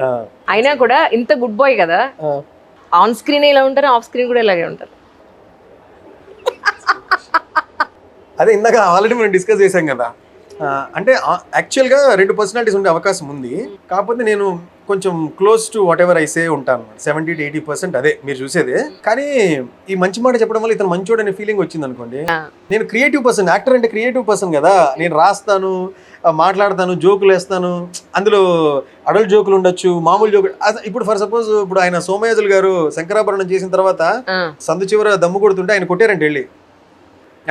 అది యాక్టింగ్ కదా. అంటే ఆయన క్రియేట్ చేసిన ఇంపాక్ట్ ఏంటి? ఆ ఇంపాక్ట్ క్రియేట్ చేసి నువ్వు ఇలా కనపడతావు అమ్మ కానీ జనాలు ఓన్ చేసుకున్నారు. అలా మనం ఒక డైరెక్షన్ ఇచ్చిన తర్వాత మన పర్సనల్ లైఫ్ కి వాళ్ళు అది కొన్ని చూడలేరు. ఇప్పుడు నేను ఒక అడల్ట్ జోక్ చెప్పాను అనుకోండి, బ్రో నచ్చలేదు బ్రో మీరు అలా చెప్పడం అనే కామెంట్స్ రావచ్చు. కానీ ఐఎమ్ ఆల్, నేను జోకులు వేస్తాను, అమ్మాయిలతో మాట్లాడేటప్పుడు ఫ్లర్టింగ్ ఉంటుంది, అందులోంచి జోకులు ఉంటాయి, దాని నుంచి రీల్ ఉంటుంది, సినిమాలో స్క్రిప్ట్ డెవలప్ అవుతుంది, డెవలప్ చేయడం కోసం మాట్లాడొచ్చు, అలా రకరకాలు ఉంటాయి. నాకు ఇప్పుడు ఏదన్నా నేను అవుట్ ఆఫ్ ఒక్కొక్కసారి క్రియేటివ్ రీల్ చేసేయాలనిపిస్తుంది. ఒక డైరెక్టర్ ఎలా ఎన్ని రకాలుగా చేయగలడు, దానివల్ల యాక్టర్స్ ఎంత ఇబ్బంది పడతారు, ఇదే చేయాలనిపిస్తుంది. నువ్వు మంచి చెప్పి ఇలా సెటర్ వేస్తావా అని ఎక్కడంటారో నాకు భయం. సో ఇలాంటివి చాలా వస్తాయి థాట్స్. సినిమా ఇండస్ట్రీ మీద ఒక సెటర్ వేస్తే ఎలా ఉంటుంది, అరే నువ్వు పాలు దాగి రొమ్ము గుద్దుతావా అని ఒకటి అంటాడేమో. ఇదేంద్రా క్రియేటివిటీ కొన్ని వచ్చేయాలనిపిస్తుంది బయటికి. పర్సనాలిటీ వల్ల నాకు కొంచెం ఇబ్బంది అనిపిస్తూ ఉంటుంది. కానీ నేను త్వరలో ఎక్కువసేపు ఫేక్ చేయలేమండి, బయటకు వచ్చేయాలి. అంటే అలాంటి కొన్ని పార్శ్వాలు ఉన్నాయి, అవి తీసుకొని వచ్చేస్తా. ఈ గుడ్ బై ఇమేజ్ కొంచెం ప్రెషర్ఫుల్ గానే ఉంది. అంతేనా? అంటే నాకు చాలా షార్ట్ టెంపర్ ఉంటుంది. ఏదన్నా కరెక్ట్ పద్ధతిలో కాకుండా తప్పుగా జరిగినప్పుడు ఎంత నిలదీస్తాను, అసలు ఏం ఆలోచించను. అని నిన్నే అదే భయపడ్డా, టక్కన పోస్ట్పోన్ అమ్మోయిని ఏమనుకుంటారు. ఏంటది పోస్ట్పోన్మెంట్? అదే కాదు అయ్యా, అది జరిగి భయపడ్డాను. అంటే ఎక్కడో అనిపించింది నాకు, అంటే అంత సౌమ్యంగా ఉన్నా ఎక్కడ చిన్నది ఏదైనా ట్రిగ్గర్ పాయింట్ ఉంటుంది కదా, అది ఏమన్నా ట్రిగ్గర్ అవుతుందని భయపడ్డాను. యాక్చువల్గా నేను చాలా బ్యాడ్ బాయ్ క్యారెక్టర్స్ చేయాలంటే నాకు చాలా ఇష్టం. నన్ను స్మాల్ స్క్రీన్ అంతా బ్యాడ్ బాయ్ గానే చూపించింది.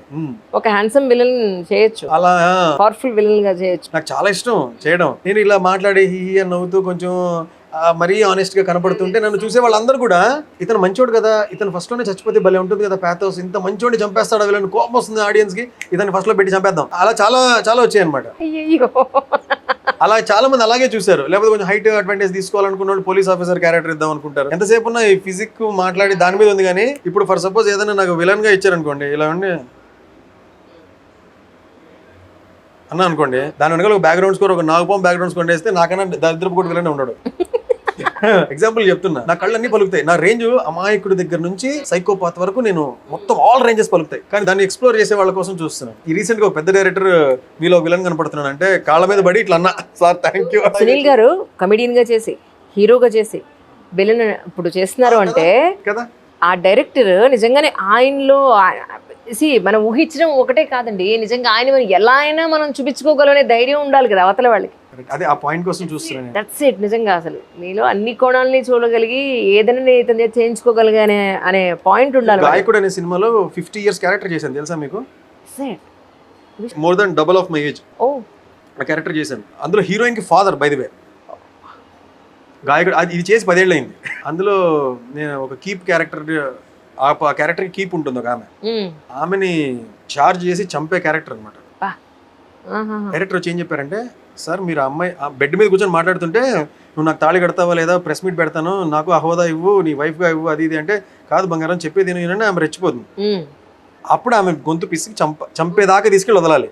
అది సీన్. డైరెక్టర్ గారు కమలాకర్ గారు ఏం చెప్పారంటే, సార్ ఒక కొండ చిలువ ఒక జింకను చుడితే ఎలా ఉంటుంది, అలా పట్టాల అమ్మాయిని మీరు అన్నాడు. అంతే, అదే ఇన్పుట్. ఆమెని ఇట్లా వేసి కింద ఆమె మీద ఎక్కి కూర్చొని గొంతు నొక్కుతుంటే ఆమె కాళ్ళు ఇలా కొట్టుకుంటుంటే ఆ కాళ్ళు ఆమె కాళ్ళని ఇట్లా బ్రేసెస్ లాగా ఆపి గొంతు నొక్కుతూ చేయాలి. ఇంకొక హాఫ్ సెకండ్ పట్టుకుని చచ్చిపోతున్నప్పుడు వదిలేయాలి. అది సీన్ కన్సీవ్ చేయాల్సింది. సో అలాంటివన్నీ చేసాం. ఆయన సార్ ఇందులో ఒక హీరోయిన్ బావ క్యారెక్టర్ ఒకటి ఉంది, అతను లాస్ట్ లో సాక్రిఫైస్ చేస్తాడు, జనాలు గుర్తుండిపోతారు మీరు. లేదా హీరోయిన్ కి ఫాదర్ క్యారెక్టర్ 50-55 మళ్ళీ యంగ్ ఫాదర్ లాగా ఉంటారు, ఏది చేస్తారు అని అడిగారు. సార్ ఆ ముసలోడి క్యారెక్టర్ చేస్తాను, అదే 50 ఏళ్ళ క్యారెక్టర్ చేస్తాను. ఓకే సార్, సో చేసాం. భరణి గారు మాట అంటారు, మంచి క్యారెక్టర్ దొరకడమే నీ అదృష్టం, కానీ వయసుతో సంబంధం లేదంటారు ఆయన కదా మరి. ఎందుకంటే నాకు ఫర్ ఎగ్జాంపుల్ చెప్పారు ఏంటి, సావిత్రి గారు ఆవిడ 25లో ఉండగానే 60 ఏళ్ల క్యారెక్టర్స్ చేసిన సినిమాలు ఉన్నాయి అంజలి అని. నేను ఆయనతో ఒక రోజున అన్నాను, సార్ నేను 30లో ఉన్నప్పుడు 50లో వచ్చాయి, 25లో ఉన్నప్పుడు 40లో వచ్చాయి, ఇప్పుడు నేను 40లో వచ్చాక 60లో వస్తున్నానండి అంటే, అస్సలు అలాంటివి బాధపడద్దు, ఏది వచ్చినా చెయ్యి అని అన్నారు. మనసు ఎక్సైట్ అయితే చేయటమే. మనకు కొన్ని ఇబ్బందులు ఉన్నాయిలేండి, ఆ పూర్తిగా ఒకవైపు వెళ్ళలేము, ఇటు ఉండలేము, జనాలకు చూసి ఒక బ్రాండ్ పడిపోతుందేమో అని భయం. అవును, అమ్మంటే ఈవిడే అన్నట్టుగా వచ్చేస్తే మనకి ఇంకా మ్యూజిక్ చాలా ఉంటుంది మంది, అటు వెళ్ళరు ఎవరు, ఇటు మనం రెగ్యులర్ చేసుకుంటూ పోతే ఇంకా ఈమె అని ఫిక్స్ చేసేస్తారు. జడ్జి అంటే ఆయనే పిలవండి అన్నాడు, పోలీస్ అంటే ఈయనే. అన్నపూర్ణ గారు అమ్మకి ఎంత సెట్ అవుతాయి ప్రతి, ఇంకా ఆమెకి మీద ఒక సీన్ రాయాల్సిన అవసరం లే. ఆవిడ మొదలష్టం సచ్చినాడా అనుకుంటూ ఇలా తుడుచుకుంటూ కొంగుని వంటింట్లో నుంచి వచ్చిందంటే ఇంకా 10 సీన్లు పలుకుతాయి దానిలో. సో అలాగా ఒక సీన్ అవసరం ఉండదు కదా వాళ్ళని పెట్టుకుంటారు, కానీ చాలా చేయొచ్చు. కరెక్ట్. అలాంటి డైరెక్టర్లు ఉంటే ఇప్పుడు సుకుమార్ గారు అందరికి రెగ్యులర్ ఆఫర్ చేయరు, సమ్ డిఫరెంట్ ఆఫర్ చేస్తారు. తాగుబోతు రమేష్ గారిని ఏదో ఫ్రూట్ సెల్లర్ గాను, హేమ గారిని అంటే బ్రహ్మానందం ఏదో కమెడియన్ వైఫ్ లాగా కాకుండా సింగిల్ పేరెంట్ గాను, అలా డిఫరెంట్ యాంగిల్ పోర్ట్రే చేశారు ఆయన. ఆ మైండ్ సెట్ ఆయనకు ఉంది. కరెక్ట్. అలా ఎవరైనా మనల్ని ఎక్స్ప్లోర్ చేస్తే బాగుంటుంది. చూస్తున్నాం. కానీ ఇందాక మనం సక్సెస్ గురించి మాట్లాడుకున్నాం, కానీ సక్సెస్లోనే ఫెయిల్యూర్ కూడా ఉంటుంది కదా, దాని పక్కనే ఒక సన్నటి గీతే ఉంటుంది దానికి. సో దాని గురించి మనం మాట్లాడుకోలేదేమో అనిపించింది. అదే చంద్రుడి మీద ఫస్ట్ దిగింది ఎవరు చెప్పండి? తెలీదా మీకు నిజంగానే? గుర్తులేదు, టక్కన అడిగితే నేను చెప్పలేను. ఆయన చెప్తాడు చూడండి, చెప్పు బాబు. వాడి పేరు చెప్తున్నాడు. ఇండియన్ కాదు, ఓవరాల్ గా ప్రపంచం. అది ఏనండి, గట్టి చెప్పండి. ఆవిడ నీలం కాదు, నీలము పగడము అవి కాదు, ఇప్పుడు జ్యువెలరీ. నీల్ ఆర్మ్స్ట్రాంగ్. నేను మొన్న బి అని చెప్తుంటే అందులో బి కింద పలికినట్టు. ఓకే, నీల్ ఆర్మ్స్ట్రాంగ్ అనే అతను ఫస్ట్ మూన్ మీద అడుగు పెట్టిన వ్యక్తి ఆయన. ఓకే, మా కెమెరామెన్ వాడి పేరు చెప్పాడు మీకు. రాకేష్ శర్మ స్పేస్ లోకి వెళ్ళారు ఫస్ట్, ఇండియా తరఫున స్పేస్ లోకి వెళ్ళారు. ఆ రాకేష్ శర్మ గారు పైకి వెళ్ళిన తర్వాత, అదే స్పేస్ లోకి వెళ్ళిన తర్వాత కింద నుంచి ఇందిరాగాంధీ గారు ఎలా కనపడుతుంది మన దేశం పై నుంచి అని అడిగితే ఆయన అక్కడ నుంచి సారే జహాసే అచ్చా అన్నాడు. అది ఒక ఎపిక్ అనమాట. ఎలా కనపడుతుంది మన దేశం పై నుంచి అని అడిగినప్పుడు ప్రతి ప్రదేశం కన్నా మన ప్రదేశం బెటర్గా కనపడుతుందని చెప్పాడు. అది ఒక ఎపిక్ లైన్ అనమాట. అబ్బాయి చెప్పాడు కూడా. సరే, మన పాయింట్కి వస్తే నీల్ ఆర్మ్స్ట్రాంగ్ ఫస్ట్ దిగాడు, కానీ పైకి వెళ్ళింది 2-3 వెళ్ళుంటారు కదా, ఆయన ఒకటే వెళ్ళుంటాడు కదా. ఆయన తర్వాత ఇంకోటి దిగుంటాడు కదా, ఆయన ఒక్కడే దిగే ఉంటాడు కదా. రెండో వాడు దిగిన వాడి పేరేం చెప్పుకోరు కదా. ఎవరు రెండో వాడు అంటే ఎవరు చెప్తారు? ఆయన దిగి ఇప్పుడు 100 ఏళ్ళు దాటిపోయింది, దాటి ఉండదు. ఈ అబ్బాయికి ఆ పేరే గుర్తుంది, అందరికీ అదే చదువుకుంటాం కదా. సెకండ్ పర్సన్ ఎవరో మనకు గుర్తు కూడా ఉండదు. హుస్సేన్ బోల్ట్ ఫస్ట్ వచ్చాడు, సెకండ్ ఎవరు వచ్చారంటే ఎవరికి తెలుసు? మనకి సక్సెస్ అనేది అంత వాల్యుబుల్గా భావిస్తాం. అవును అవును, భావించాల్సిన అవసరం లేదు. ఇప్పుడు కమింగ్ మీరు చాలా చూస్తే అన్సంగ్ హీరో స్టోరీస్ చెప్పడం, ఎక్కడో ఎవరో ఒక పర్వతాన్ని బద్దలు కొట్టి అవతలకి వెళ్ళారని చెప్తే అతని స్టోరీ, లేకపోతే లాస్ట్ దాకా వచ్చి ఫెయిల్ అయిపోయిన స్టోరీస్, అవన్నీ కూడా చెప్తున్నారు. చాలా గొప్ప పరిణామం ఇది. ఎందుకంటే సక్సెస్ ఫెయిల్యూర్ ఒక మైక్రో సెకండ్ కదా డిఫరెన్స్. మైక్రో సెకండ్ లో డిఫరెన్స్. రన్నింగ్ రేస్ మీకు తెలియదు, అథ్లెట్ కదా మీరు, మీకు తెలుసు. మైక్రో సెకండ్ లో వీడియో అంత తక్కువ, ఇప్పుడు గెలవలేదు అంతే. అంటే దానికి మొదలు వీడు చేసిన సాక్రిఫైస్ ఏమైనా తక్కువ, రెండో వాడు చేసింది. ఇప్పుడు నేను పెద్ద సూపర్ స్టార్ అవ్వకపోవచ్చు, కానీ నా జీవితంలో నేను నేర్చుకున్నవన్నీ ఉంటాయి. ఇంకా విషయం తెలిస్తే సక్సెస్ఫుల్ డైరెక్టర్ కన్నా ఫెయిల్యూర్ అయిన డైరెక్టర్తోనే వర్క్ చేయడానికి ఇష్టపడతారు. ఎందుకంటే ఆయన దగ్గర లెసన్స్ ఉంటాయి. నెక్స్ట్ టైం అది ఆ మిస్టేక్స్ రిపీట్ కావు, ఆకలి ఎక్కువ ఉంటుంది. వాళ్ళతో వర్క్ చేసినప్పుడు ఆకలి కలిస్తే బద్దలైపోద్ది. నేను ఇందాక చెప్పాను కదా, సక్సెస్ అయినప్పుడు మనం మత్తులో ఉంటాము, లెసన్స్ ఉండవు అని. సో నేను నా పర్సనల్ ఏంటంటే ఫెయిల్యూర్ లో ఉండే డైరెక్టర్ తో వర్క్ చేస్తేనే దెబ్బ కరెక్ట్ పడుతుంది అని. సక్సెస్ లో ఉన్న వాడి కన్నా కూడా. సో ఆయన సక్సెస్ లో లేడబ్బా, ఇంత చేద్దామంటే సక్సెస్ లో లేకపోతే సింహం 2 అడుగులు వెనక్కేసినట్టురా. ఆలోచించే దాని గురించి. ఇట్లా ఊరిని గోల్డ్ గిలుకుంటే ఏం కూర్చోడు. ఒక సక్సెస్ రానంత మాత్రాన ఇంకా నెక్స్ట్ పగ ప్రతీకారం ఎలా ఉంటుంది, ఈసారి కొట్టాలి అన్నట్టు ఉంటుంది. కొడతామా తర్వాత సంగతి. ఆ జర్నీలో నిజాయితీ ఉంటుంది కదా. సో సక్సెస్ ఫెయిల్యూర్ కన్నా కూడా process, you believe in process. ఆ ప్రాసెస్ నువ్వు ఎంజాయ్ చేయి, నీ బెస్ట్, దట్స్ ఇట్. అదే నీ లైఫ్. ఫెయిల్యూర్ సక్సెస్ నీకు సంబంధం లేని విషయాలు. జర్నీలో నువ్వు ఎంత ఎంజాయ్ చేస్తున్నావు, నువ్వు 100% ఇస్తున్నావా ఇలేదా, లేక నీ ప్రిపరేషన్లోనే ఏమన్నా ప్యాచెస్ ఉన్నాయా, లేక నువ్వే సరిగ్గా చేయలేదా అని ఒక్కటి చూసుకోరా. సక్సెస్ ఫెయిల్ అంతకు మించింది ఇంకోటి లేదు. అవి ఆటోమేటిక్గా వస్తాయి. నువ్వు ఒకవేళ ఫెయిల్యూర్గా నిలబడినా నీకు వాల్యూ ఉంటుంది, నీ మాటకు వాల్యూ ఉంటుంది, నీ ఎక్స్పీరియన్స్కి వాల్యూ ఉంటుంది. నువ్వు 10 మందిని కోచ్ చేసి అందరినీ సక్సెస్ఫుల్గా మార్చే ఎబిలిటీస్ నీలో ఉంటాయి. సో ఫెయిల్యూర్ అంటే ఈజ్ నాట్ ఏ ఫెయిల్యూర్ అండి. నా ఉద్దేశం నేను చెప్పినట్టు సక్సెస్ వచ్చిన వాడికైనా ఫెయిల్యూరే గొప్పోడు. వాళ్ళ దగ్గర చాలా మ్యాటర్ ఉంటుంది, చదువుకునే చాలా లెర్నింగ్స్, లెసన్స్ ఉంటాయి. సో మీరు కూడా సక్సెస్ఫుల్ పీపుల్ని కాకుండా ఫెయిల్యూర్ అయిన వాళ్ళతో కూడా మాట్లాడాలని నేను అనుకుంటాను. చిన్న చిన్న వాళ్ళలో దగ్గర దాకా వెళ్ళి ఆ రోజు పర్ఫామ్ చేయకుండా వచ్చి ఉంటారు అనుకోండి, అదొక బయోపిక్ గా తీస్తే ఎంత ఇదిగా ఉంటుంది. అంబటి రాయుడు గారు, ఆయన సచిన్ అంత పాపులర్ క్రికెటర్ ఏం కాదు, మధ్యలోనే అతనికి మనస్తాపం కలిగి రిజైన్ చేస్తాడు. ఆయన సక్సెస్ స్టోరీ కదా, ఆయన బయోపిక్ చేయకూడదా? మరి ఏదైనా సరే అండి, అదొక ఇంపార్టెంట్ జర్నీ అండి. గమనమే నీ గమ్యం అయితే బాటలోనే బ్రతుకు దొరుకు. అది మీరు గమ్యం పాట సీతారామ శాస్త్రి గారు రాసింది కదా, గమనమే నీ గమ్యం అయితే బాటలోనే బ్రతుకు దొరుకు. ఆ ఒక్క లైన్ రాసి పెట్టుకుంటే చాలు, ఇక్కడ హ్యాపీగా ఉంటావు. సక్సెస్ ఫెయిల్యూర్ నీ చేతిలో లేనివి, నువ్వు దానికోసం ప్రయత్నించు, వదిలే. ఇప్పుడు ధోని అంత గొప్ప కెప్టెన్ ఎలా అయ్యాడు?